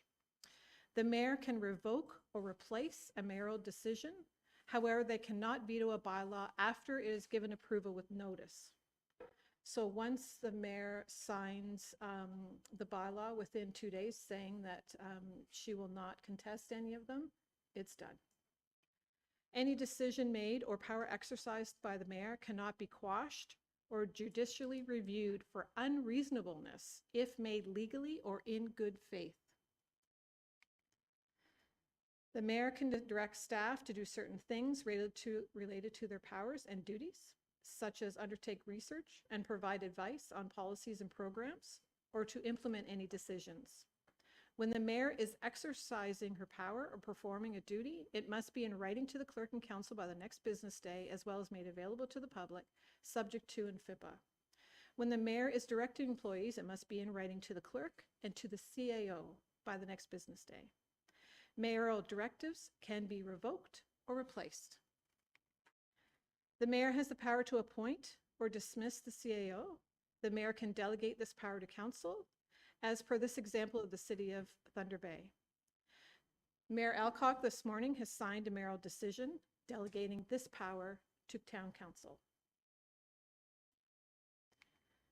So the strong mayor powers also include the ability to hire, dismiss, or exercise any other prescribed employment powers with respect to the head of any division or any other part of the organizational structure. The mayor has the authority with respect to determining the organizational structure of the municipality, and the powers related to organizational structure do not include the power to hire and dismiss statutory officers, including the clerk or deputy clerk, treasurer or deputy treasurer, integrity commissioner, chief building official, or fire chief. Any existing organizational structure remains in place unless changed by the mayor, and the mayor can delegate this power to the CAO or council. In this example from the City of Guelph, the mayor delegated their authority for the organizational structure and employment matters to their CAO, and this morning, Mayor Alcock did the same thing, delegated to the CAO these powers. Okay, so the mayor can create or dissolve committees, appoint chairs and vice chairs, and assign functions of committees that consist solely of members of council. The mayor can delegate the power to council. Huntsville's current committees comprise solely of council are General Committee, Property Standards Committee, Appeal Committee, and Planning Committee. So these are only if the committee is made up solely of council. So for instance, the Accessibility Advisory Committee would not be under this. The following examples from the municipality of Clarington and the city of Cambridge note their mayor's desires to maintain as is, and Mayor Alcock has signed a mayoral decision this morning confirming the committees of council as they existed on May 1st this year, and the chairs and vice chairs remain in place for the remainder of the term of council. So local boards, the mayor's powers include the appointing of chairs and vice chairs of local boards that have been prescribed, and there haven't been any prescribed. So this is moot at the moment. The task of approving budgets is no longer with council. It is now with the mayor and solely with the mayor. So the mayor is required to propose a budget each year by February 1st, provide it to each member council and the clerk, make it available to the public. But if the mayor decides not to propose a budget by February 1st, it defaults to council. There is no authority to delegate a budget, but the mayor can provide mayoral direction to staff to proceed to prepare a budget. And council has 30 days to propose any amendments to the mayor's budget. The mayor could take 10 days to veto any amendments, and council has 15 days to override with a 2/3 vote. So I will go through this. This slide is from the Municipal Finance Officers Association of Ontario, and I thought it was pretty good. It's a little bit complicated, but once I explain it, it'll be fine. Okay, so as noted, the mayor must present a budget before February 1st. If she determined that she does not wish to do so, she can provide a mayoral direction that she's going to let the time run out for it to defer to council for a budget to be presented after February 1st. I have seen some mayoral decisions doing that. So if she chooses to prevent a budget, within 30 days of receiving the proposed budget, she may pass a resolution.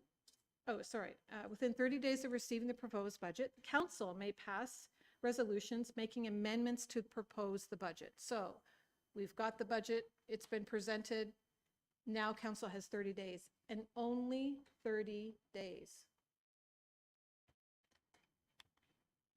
So if council does not pass a resolution within the 30 days, or if it is shortened period of time is set, the proposed budget can be deemed to be adopted by the municipality.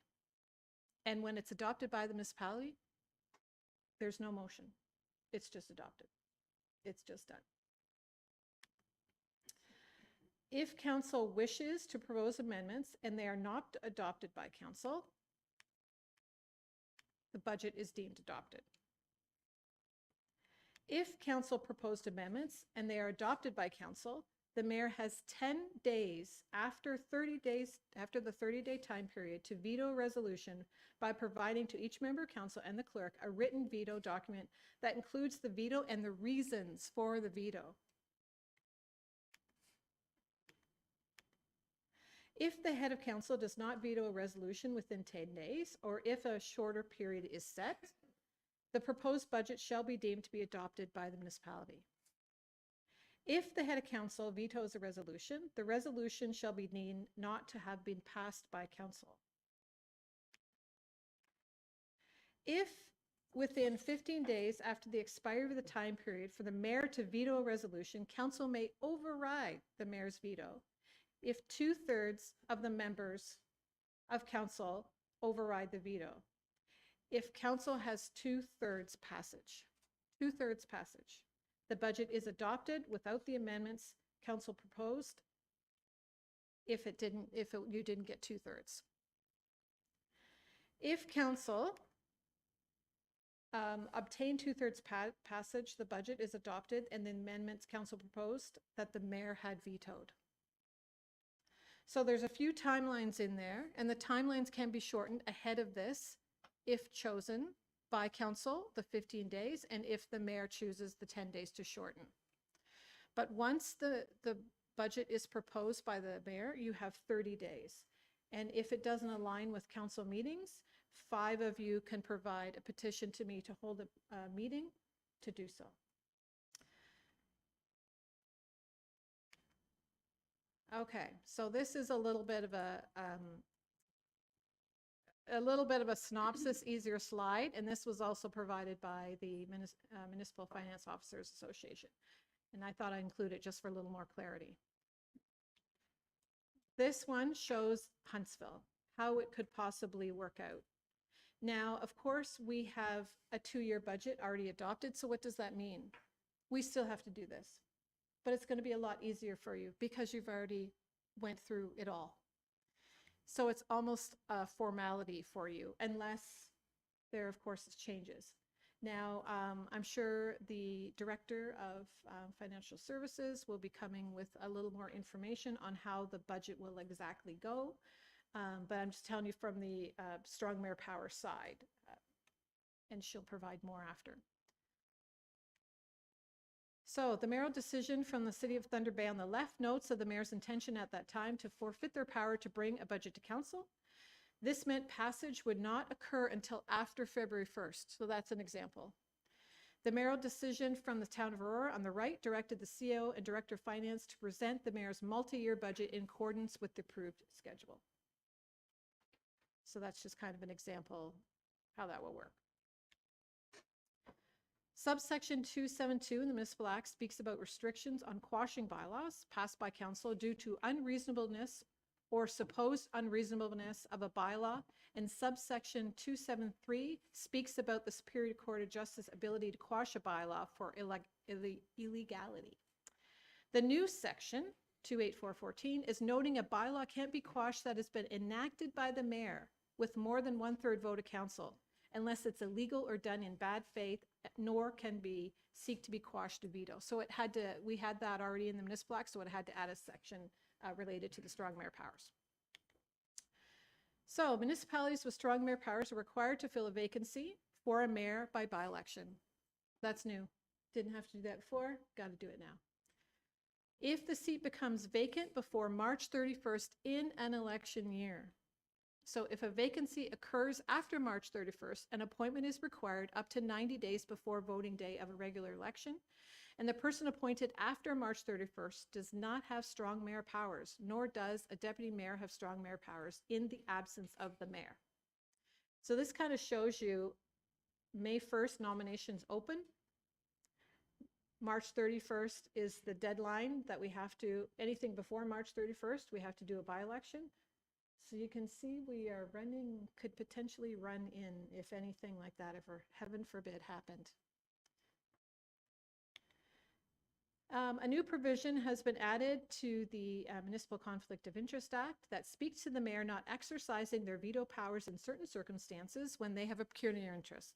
So such as the mayor may have a certain aspect to the budget where they may have pecuniary interest, council can pass a resolution to amend the budget to address the matter. So the mayor can delegate the following matters: to appoint a CAO to council, to appoint or dismiss heads of divisions, including statutory provisions to the CAO or council, to determine the organizational structure to the CAO or council, and to establish and determine functions of appointed chairs and vice chairs of committees, which we talked about earlier.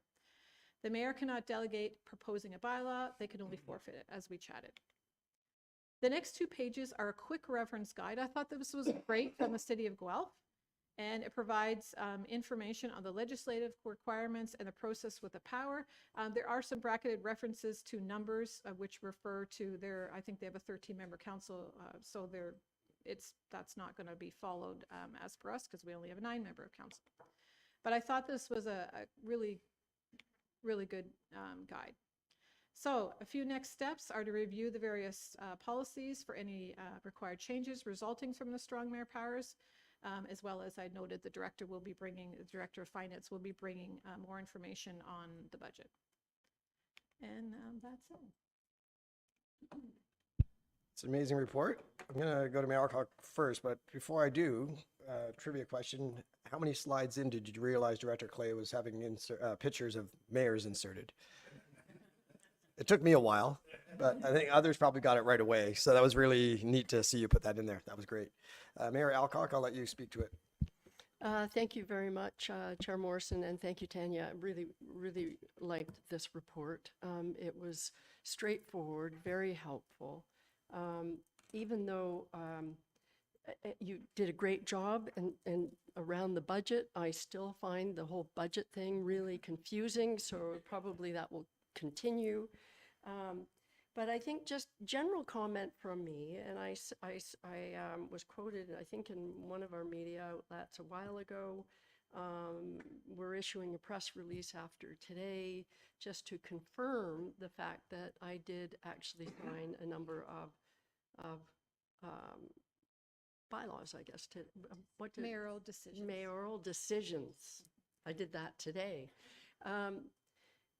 So it's interesting because some of it is obvious around administrative things. It makes a whole lot of sense that we continue with the process that we have had in the past, which, example, CAO Corey having decisions around some of the organizational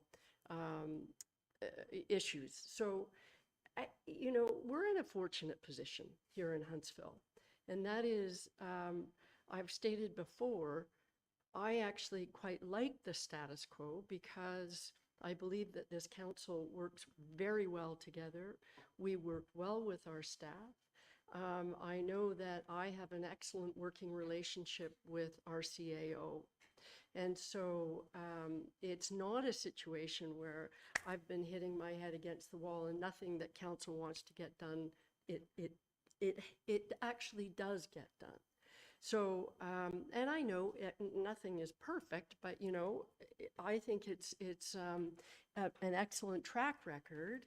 And so thus, you know, delegating back to the CAO for some of those administration and HR responsibilities, as I said, makes sense, but also back to council around some of the decisions. Because frankly, yes, I'm the mayor, but I much prefer decisions that I know are made by council. It is a much better way to be with our public, with our constituents. To me, the better decisions are made in collaboration. They are better not only because I think they're better decisions, because we came to that together, but also they're better for implementation. And as we all know, half of what we do, it's in the implementation. So that's my rationale for signing those mayoral decisions this morning. One thing though, it's interesting to note, you know, you hear, so Tanya made reference to the committee structure will remain the same until the end of the term. Well, because the mayor has strong mayor powers, just as easily I can change that direction. So if tomorrow I say, Tanya, you know, I don't like that. I want to change the vice chairs and the chairs tomorrow. Apparently I can do that. That's what can happen. But I think what it shows is the intent. This is where I would like the direction to be. I'm confident in what we currently do. And I think the last thing I want to say is around the budget, because clearly everybody is, I'm sure, was really listening about that. The way it was described, because you had to do it, Tanya, was if this is a mayor who wants to implement strong mayor powers around the budget, this is what it would look like. Complicated as hell and frankly frightening from my perspective. But it's, and in your examples, you showed where a mayor says, I like our existing process. This is clearly council. This is all with staff, the hard work, we work together, we come up with a budget that we care about and can support. So, and I think this is where you were getting in your last slide or last budget slide was the direction to say, I'd like to continue with our existing budget process. So I need to issue a directive that says, please institute these new powers in a way that uses our existing budget process. And if I'm not explaining that properly, Tanya, I can see you're coming forward. So I think you know what I'm saying, which is I like our existing process. So I will do what I have to do according to this new procedure, but that will be issuing a directive to say, could you please carry out this? Have I explained that well or not? Director Claire, to respond. Through you, Chair Morrison. You are some correct. I know what At you're. least if I'm 50%. That's good. That's great. I know exactly what you're referring to. You can't give your powers away. So I think that was just you mentioned about kind of like that. You can't give your powers away unless you don't want it to have a budget before February 1st. But you are correct when you say that you would like to, what you were saying, you would like to either have a committee like we always had, or you would like to direct the CAO and the Director of Finance to prepare a budget on your behalf. And the committee, or as I say, the Director of Finance will be coming with steps more, will come on your behalf and you will come and present that budget. So it's still your budget, you are still presenting it, but you've directed through a mayoral direction to come for them to do that for you on your behalf. Then it goes through the process of the 30 days. And again, because you've already done the bulk of the work, this one is probably going to be more a formality. Council will probably have the 30 days and go, well, we don't have any amendments, so let the clock run out, and you're not going to veto perhaps anything because you've already seen it all and there's no amendments, and so that clock runs out and it's done. So that's kind of what, so yes. Does that explain better? A little bit. I feel like we'll cross that bridge when we come to it. Yeah, I have no think- fear that it's. Yeah, gonna be fine. and certainly I just want council to know, you know, my direction on this, right? So somehow that will play out. Like, still not exactly quite sure, but it will, because that's my direction. Okay, that's a great message, and I'm going to pass over to Councillor Clark, and then I think Councillor Renwick, and then Councillor Schumacher. Thanks, Chair Morrison, and thanks, Tanya, for the report. Wow, these powers are very complicated and technical. Like anybody that's going to use them really has to, man, you're going to have to spend a lot of time reviewing it before you decide to do anything. But I just wanted to sort of say, you know, a comment that, you know, this council doesn't always agree on everything. And as Mayor Alcock said, but we always work together to do what we think is the best. We haven't had to, before these powers came along, that was never an issue. A lot of that, I think, would be lost if a mayor is trying to make decisions without council input. And I also think it would lead to divisions within council. That's a real risk. Saying that some of the powers that are available, like changing the organization structure and authority over some staffing matters, makes some sense. But overall, I think it's best to still, you know, for a mayor and council to continue to work together and make decisions together. Great point. Councillor Renwick? No, I didn't. Oh, you didn't? Okay, Councillor Schumacher. Yeah, I guess through you, thinking to along the lines of what Councillor Clark said, I understand Nancy signed, Mayor Alcock signed all these this morning, but the next mayor coming in could make totally different decisions and not do those delegations, correct? Through you, Chair Morrison, that is correct. Even Mayor Alcock could come to me tomorrow and decide to change one of the decisions. So they're only in place until the mayor of the makes the day dec- makes a decision. Okay, correct. Yeah, I do appreciate that we do work together, and I appreciate what Mayor Alcock has done. I guess trying to understand that budget process, I'm trying to get my head around even what Nancy said. So yeah, currently what we have, and what I really liked in this term versus maybe terms before, because it was into January, February, we were doing budget. This one, we kind of did everything by November. So we would have to follow the process that Nancy would put there, Mayor Alcock would put the budget forward and go through the 30 days. Or if we wait till February 1st, does that become that collaborative thing, but we have to wait till February 1st as well? Is that how I'm understanding it? You, Chair Morrison.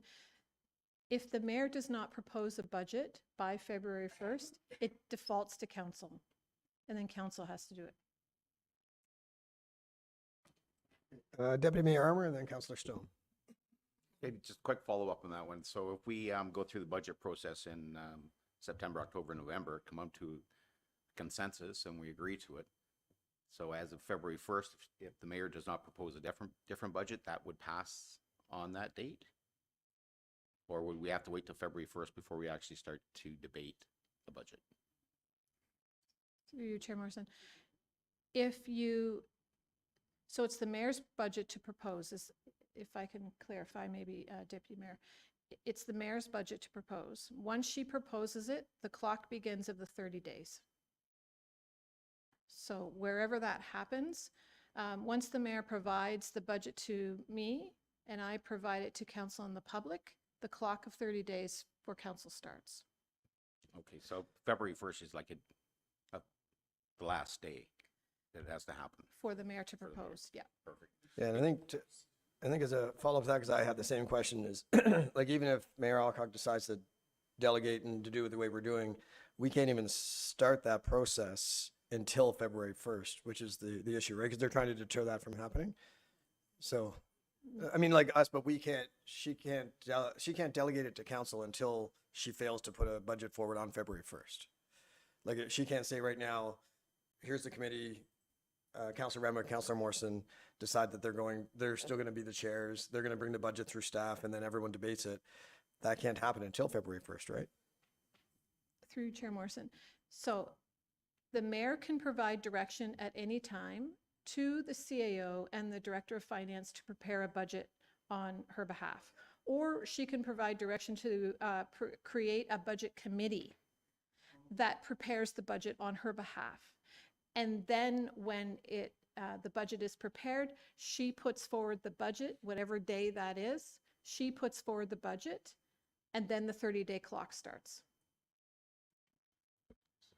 Okay, follow up and then, because it's probably on this, and I'll go to Councillor. If it's on the same subject, I'd rather just move ahead and stay where we are if it's a different question. Same subject? Yeah, same subject. So which would be the intention? So the only difference being that if, let's say it's November, because I think we have in our schedule something about that. So I direct, however you said that, the last one, I direct staff to bring forward a committee, create a committee, prepare the budget, and then it's brought forward, let's say it's December to this. Then the critical thing is the clock starts. So we have to be very a tight ship. We have 30 days to deal with that, but we all deal with it, right? We all deal with it. It's not, this is council, I'm asking, right, within that 30 days. Is that's the way I would see that. Through you, Chair Morrison. Correct. You have the councillors have 30 days to make amendments to your budget. Again, I'm going to follow up, yes, and they're proposing amendments in the committee. So that's all public. That's all part of our existing processes like that. So it just has to be within that 30 days. Yeah. So we have to be streamlined, I think, is what we have to. Yes. We have to be really ready, and and we have 30 days. Okay, I'm going to go to Councillor Stone just because he's been waiting patiently. Then I'll get to, I think, Dion and Thanks very much. I have a couple questions, but I need to say that this council is wonderfully collaborative, and in my opinion, the past two terms, we have not got so much done as we have this term, and it's wonderful, and it's much in part to your direction. So I'm not worried about these strong mayor powers for this council. However, the future councils, I think it'd be pretty dangerous, and that scares me. But to my questions, I'm thinking about some scenarios in planning where staff are wanting or councils demanding that studies be done or other delays are happening. And so the mayor can veto certain bylaws if they are of the opinion that all or part of that bylaw could potentially interfere with the prescribed provincial priorities, such as housing. So she could veto a bylaw or propose a bylaw in order to achieve those objectives. Is that correct? Through you, Chair Morrison. Yes. All right. Interesting. Could be dangerous. And my second question is very simple. 1/3 to pass in certain situations. Does that mean the mayor and 2 others for this council? Because we've got 9. Or is the mayor plus 3 others?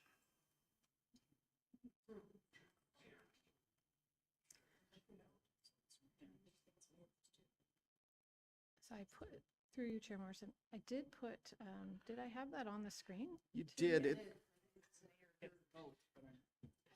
But 1/3 of council is the mayor plus 2. And again, that's scary. Yes. The mayor can vote. All right, and just quickly on that, I did the math, like it's, if we're vetoing something that the mayor has done, you need 2/3 in some of the situations, which does that mean 2/3 of 8? Well, I guess it'd be the same. It's 2.6, it'd be 7. It'd still be 6 votes. 6 of 8 or 6 of 9 doesn't matter, so never mind. My math just worked out. I'm gonna go to Director Maxwell quickly on that planning topic, and then we'll get over to Thank you, Chair Morrison. In regards to the planning matters, the mayor absolutely can require or direct staff to do a study, investigate this, propose a bylaw. However, the process still has to follow the Planning Act provisions. So no bylaw can be passed by council or the mayor without going through all of the requirements of the Planning Act regardless. So the mayor could say, I want to increase the density in all of our residential zones. That's fine. We can bring forward that bylaw, but it still has to go through a public meeting, appeal periods, all the rest of it. So just to clarify. Okay, and I think I have Dion Schumacher Yeah, and then Jason Fitzgerald. Well, sorry, through you, just to correct, or I think I got my answer, but to Clerk Kalea, apparently that's a mouthful. So within the 30 days, I'm back on that budget. Within the 30 days, we can still get together. We propose the meeting time like we usually do, get together and debate it or talk about it, whatever. It's not that we have 30 days to go off on our own and do yeah, okay. So I think I've got that down. Okay, Councillor Fitzgerald. Thanks, Chair Morrison. And most of my questions were answered. Great questions. I love the conversation. Thanks for the report. A lot of stuff is very clear and a lot of it is not. I'm sure we'll be able to navigate it. I had every thought coming into this that the mayor would work collectively with us and not want to use these strong powers. Until Councillor Stone asked his question, I was thinking to myself, what is the real advantage of this? You know? And there doesn't seem to be one item in my mind that's going to speed up housing, which seems to be the goal of it. And the other question I had for you, Clerk Kalea, how does this create some legislative nightmares for you for notice of meetings and all that kind of stuff now? Are the parameters wide enough for you to meet all your legislative requirements? Through you, Chair Morrison. If I think of the 30 days of Councillor Schumacher's question about the 30 days, the budget itself, you could have 5 budget meetings in there if you wanted. It's up to, as soon as I get a petition from 5 members of council that I want a meeting, we have a meeting, or the mayor provides that to us. So even though 30 days sounds now, the director of finance might, be a little worried about that, depending on what you ask her in a meeting to do and bring back and forth. But technically, that 30 days could potentially not be an issue for you, because you could ask for anything. The policies that I noted at the end, we do have to review those. However, with the mayor's decisions that she provided today in delegating the powers to the CAO in the 2 circumstances and the council in the 1 circumstance, it's kind of a moot point there. We will have to look at our procedural bylaw. I will have to look at the council code of conduct a little bit. So, but I think one of the biggest things on the shoulders of the mayor in this regard is it's up to the mayors to decide what a provincial priority is in regards to transit and housing. And so if council has something that comes forward or the mayors think of something outside of council and brings it to the table, it's up to them to decide. It's not for staff to say, this is a provincial priority, we think you should be. So that's interpretation all up to the mayors. Could get dicey and difficult there. Okay, Deputy Mayor Armour, then Councillor Renwick. Deputy Mayor Armour first. Okay, just to clarify, but I think the confusing part for me on the budget aspect was the February 1st date, which is really, you talk about 30 days. So that February 1st date could be November 1st, and the 30 days starts then. Or does it still wait till February 1st and then the 30 days? That's the confusing part with just that one date. Through you, Chair Morrison. February 1st date is only if the mayor hasn't given us a budget. If the mayor hasn't given council a budget by February 1st, then it belongs to council. That's the only thing about February 1st. The mayor can request the budget be prepared and come anytime just before February 1st. She has to present it. Perfect. In case we're all going to have a Now busy I understand February. completely. Yeah, that makes Okay. sense. So Okay. just one more Oh, yeah, question yeah, under the sure. planning aspect for housing, et cetera, like that. If you remember back when Bonnie Cronby was the mayor of Mississauga, she used her strong mayor powers and had a building go through that was being vetoed by council. So how's that work through planning with public meetings and process and all that other stuff? Can they just, for example, I'm a developer, I want to build this building on Main Street and this is what I want. And I don't have enough parking, I don't have enough this, all this stuff, but I'm going to do affordable. Can I just go to my mayor and say, Mayor of the day, I want to build this building. Will you help me? And they can say, sure, we're going to veto everybody. We're building this building, start next week. So how does that work? Thank you for that question. To my knowledge, and things may change as we get more information, but the public process would have to be followed. However, when it came to the bylaw passage, the mayor could ensure that the bylaw goes ahead. And then it would be up to, I don't know how an appeal would work at that point, because with the rest of council couldn't appeal the decision of the mayor to the OLT, but a member of the public could. So then potentially, well, limited members of the public could, I should say. So it's very interesting that it is an opportunity to ensure that projects go ahead that the community may not be in favor of. Okay, and I think it was Councillor Remick and then Councillor Cloutier. Thank you, Chair Morrison. I agree. The discussion that we're having around the table right now, and I think at our corporate services meeting, I did say that there are municipalities that are bringing this forward and putting up forward a motion saying that they don't want to accept it. But I don't think we're doing that around this table. I like where the mayor is going with what she's saying. My concern is, and Councillor Stone brought that up too, that this council is very cohesive, but there could be councils down the road that could not be. I think we need to really look at balancing strong mayor powers with the appropriate checks and balances, and in particular community engagement to ensure this effective governance. And I'm really happy and very proud to say that we have a very effective clerk who is very good at keeping checks and balances on the things that we do as a council. But Tanya, I wanted to ask you, in your opinion, how do strong mayor powers affect the relationship between local government and its citizens? And maybe this is something that's too early to say, but the relationship between what we're doing and what our citizens expect us to do, and they voted us in for a certain reason, how is that going to, in your opinion, how is that going to affect their thoughts of us as a if we've got a mayor doing everything and we're just councillors not really having any, the potential's there for that to happen. So how do we go forward with that? Through you, Chair Morrison. I know in part of my research and review and discussions that I've had, there have been some members of council who've asked, what happens if you have a mayor that is doing things that your council is not agreeing with? What is the avenue to go to?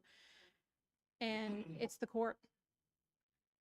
Somebody said, what about your integrity commissioner? Can your integrity commissioner step in? And the integrity commission is for ethical matters. These would be legal matters. So the only avenue would be the courts for council. Okay, Councillor Cloutier, then Councillor Clark, and then Mayor Owen. Through you, Chair. Definitely could get into some scary situations, as we all know, and thank God that we all get along and we all respect each other, and hopefully that moves forward in the future of helping the town. And if any future mayor comes in here, realizes that it's not for themselves, it's for the better community of our community. just back to the budget, like, we did a 2-year budget this time.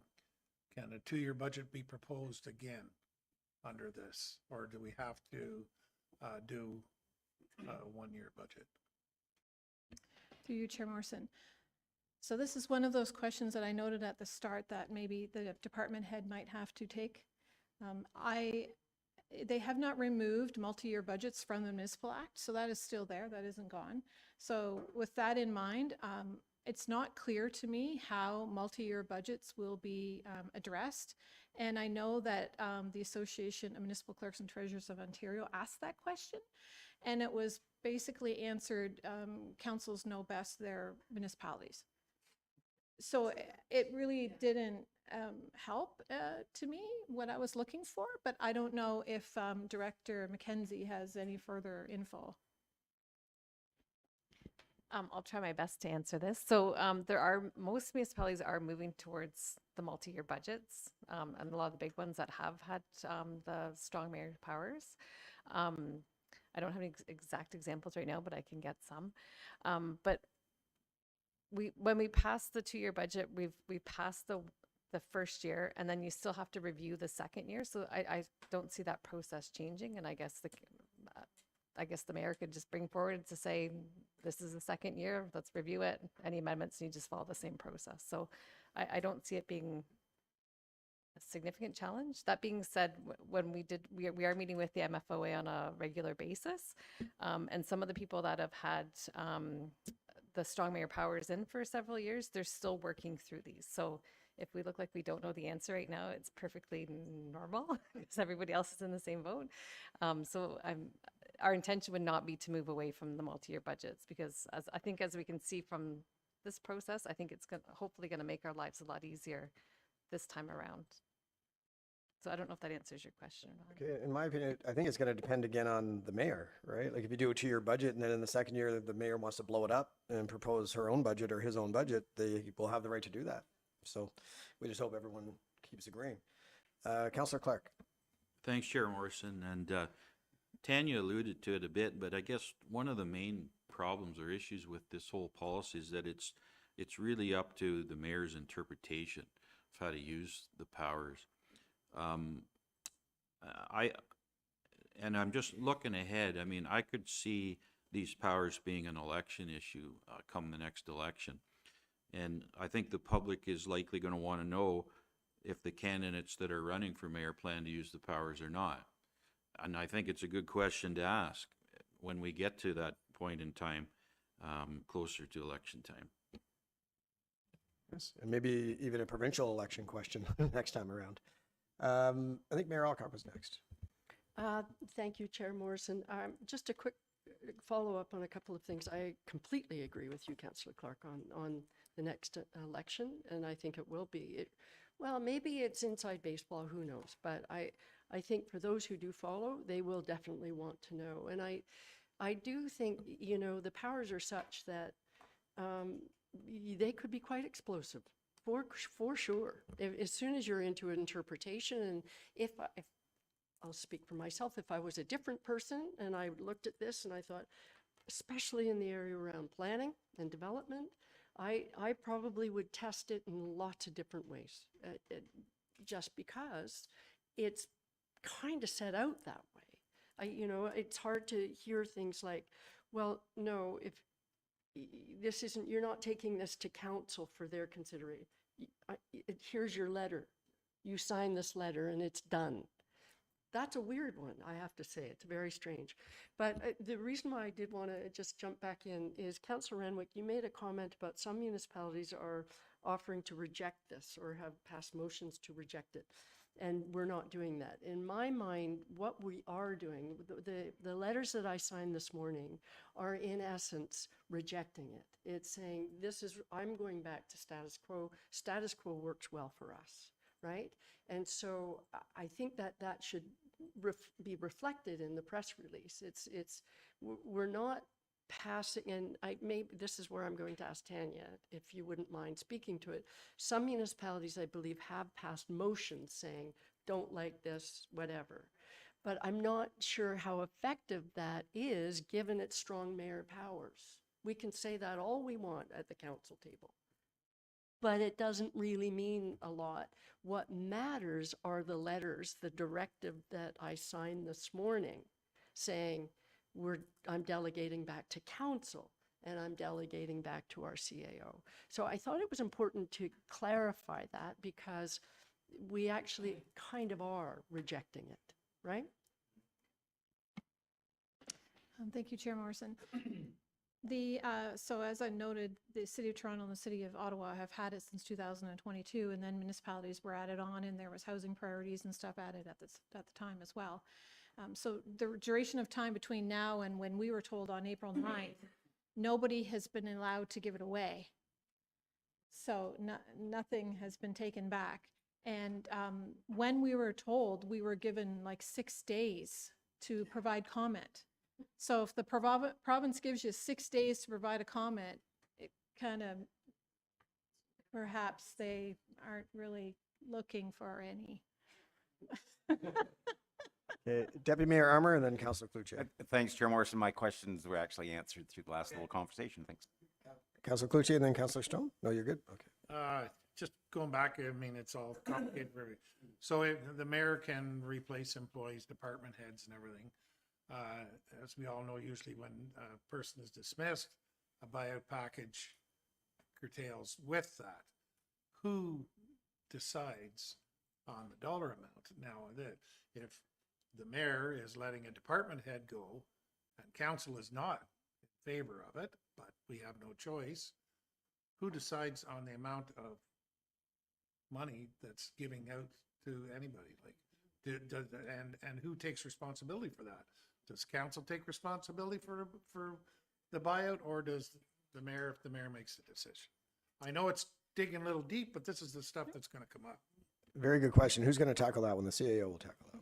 Thank you, Chair Morrison. So what would happen is if the mayor did choose to utilize those powers and terminate a senior position in the municipality, I would hope that they would rely on the advice from the HR department to advise them what would be required under normal employment law. And if that's what the mayor agreed to, then we would proceed with that package. And it would totally put the municipality at financial burden for that amount. So, you know, we've seen what those dollar amounts can equate to, and it would be very substantial. And the municipality would have no obligation but to pay that.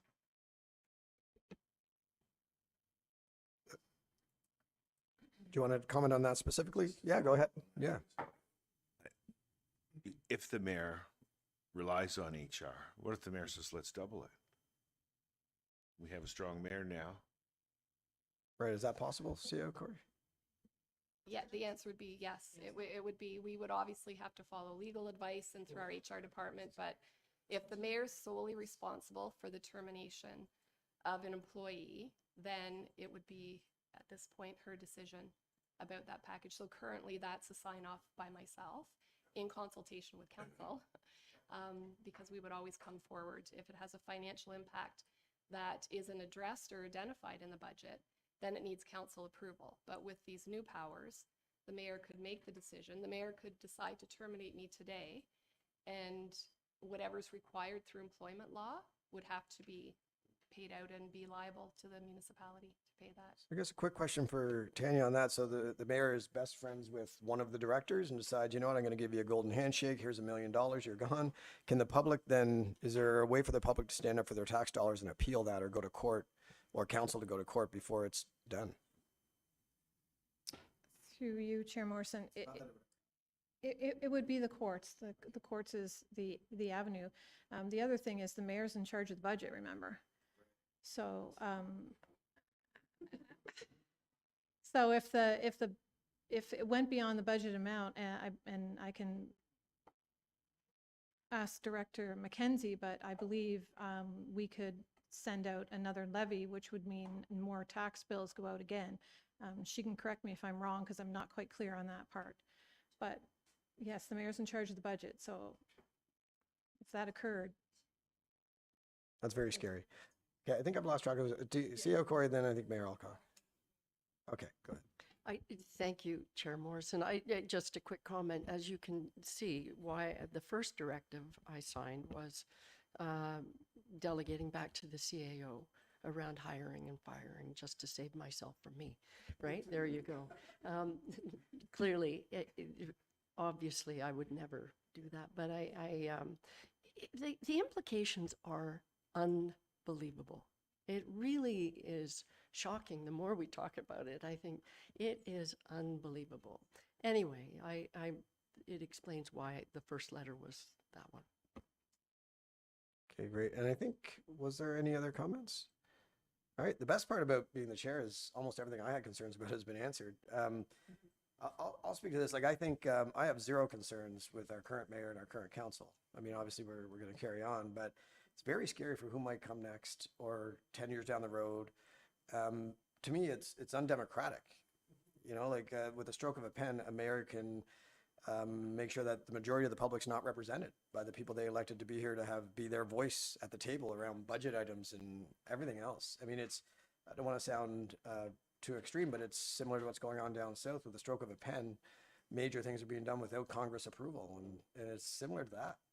You know, people aren't being represented. So I'm hopeful that maybe at some point a bunch of municipalities band together to change this, because what it does, it opens up for a lot of corruption. Like, for instance, paying out employees as you wish, developers being in the hands of people. Like, it can actually happen, and probably is happening. So I'm hoping that this gets revisited. And we do know that there has been a few municipalities that have already seen some suspect decisions being made. A CAO that was hired and not yet started was fired, and then a handpicked person got put in. I mean, this is happening in Ontario now. So I'm extremely concerned. I personally would hope that any future mayor has a similar opinion to Mayor Alcock, and we could put a motion forward, but it'd be optics only, because there's no way it would pass anywhere. And I know everybody here would pass that motion. I had questions about the 2-year budget, but I think that's fine. But I think what it does open up, I think Councillor Clark made the great point, it opens up for division, not just amongst council, but within staff and council. If a mayor has a beef with a few certain staff members, they can have vendettas. And right now there's checks and balances here at this table.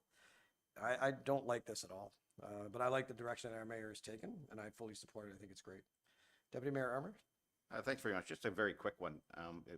If I'm understanding, the directives the mayor signed today or yesterday are only as good as long as she doesn't sign a directive to take those back again, right? So in reality, it's could be changing every day. So could be on a whim. CEO Corey? Thank you, Mr. Chairman. So there is one thing that might have a mayor question whether they want to retain those abilities or not, and that falls back to our indemnification bylaw. So our indemnification bylaw protects members of council with your decisions so long as they were made in good faith for the organization. So if we go back to the example that the mayor hires a great friend and doubles their salary, and it's challenged, that could certainly be that decision was not made in good faith, which would mean the mayor at the time would be personally liable for any action that came out of that. So I think if future mayors are looking at that, they need to understand the impact their decisions could make on them personally. So I think that's a huge thing to consider. So I think that's probably going to be incumbent on you to educate the next mayor. Here's what you could be sued for, right? So, which is great. Councillor Clark?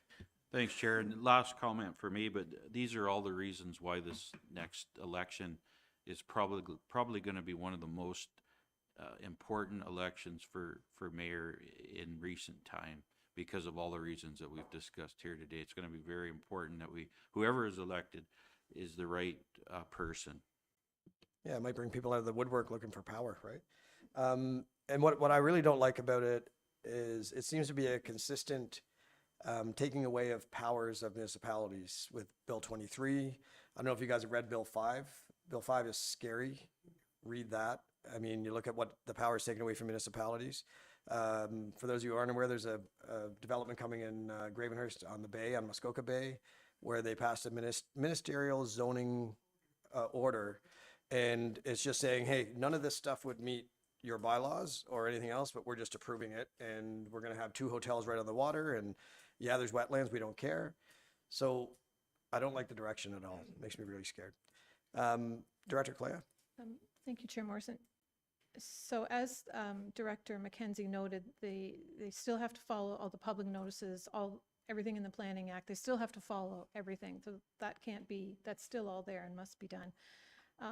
The mayor has given the decisions today that I noted, but the decision to veto bylaws, the decision to put matters forward, the decision to consider a bylaw is still all with the mayor and the budget. So those powers still remain. The other thing I wanted to note that when I had conversations with different municipalities, they were saying that, you know, this is for housing. This is the whole thing for housing. And yet we already have all these housing initiatives as a council we've already started before the strong mayor powers even came through.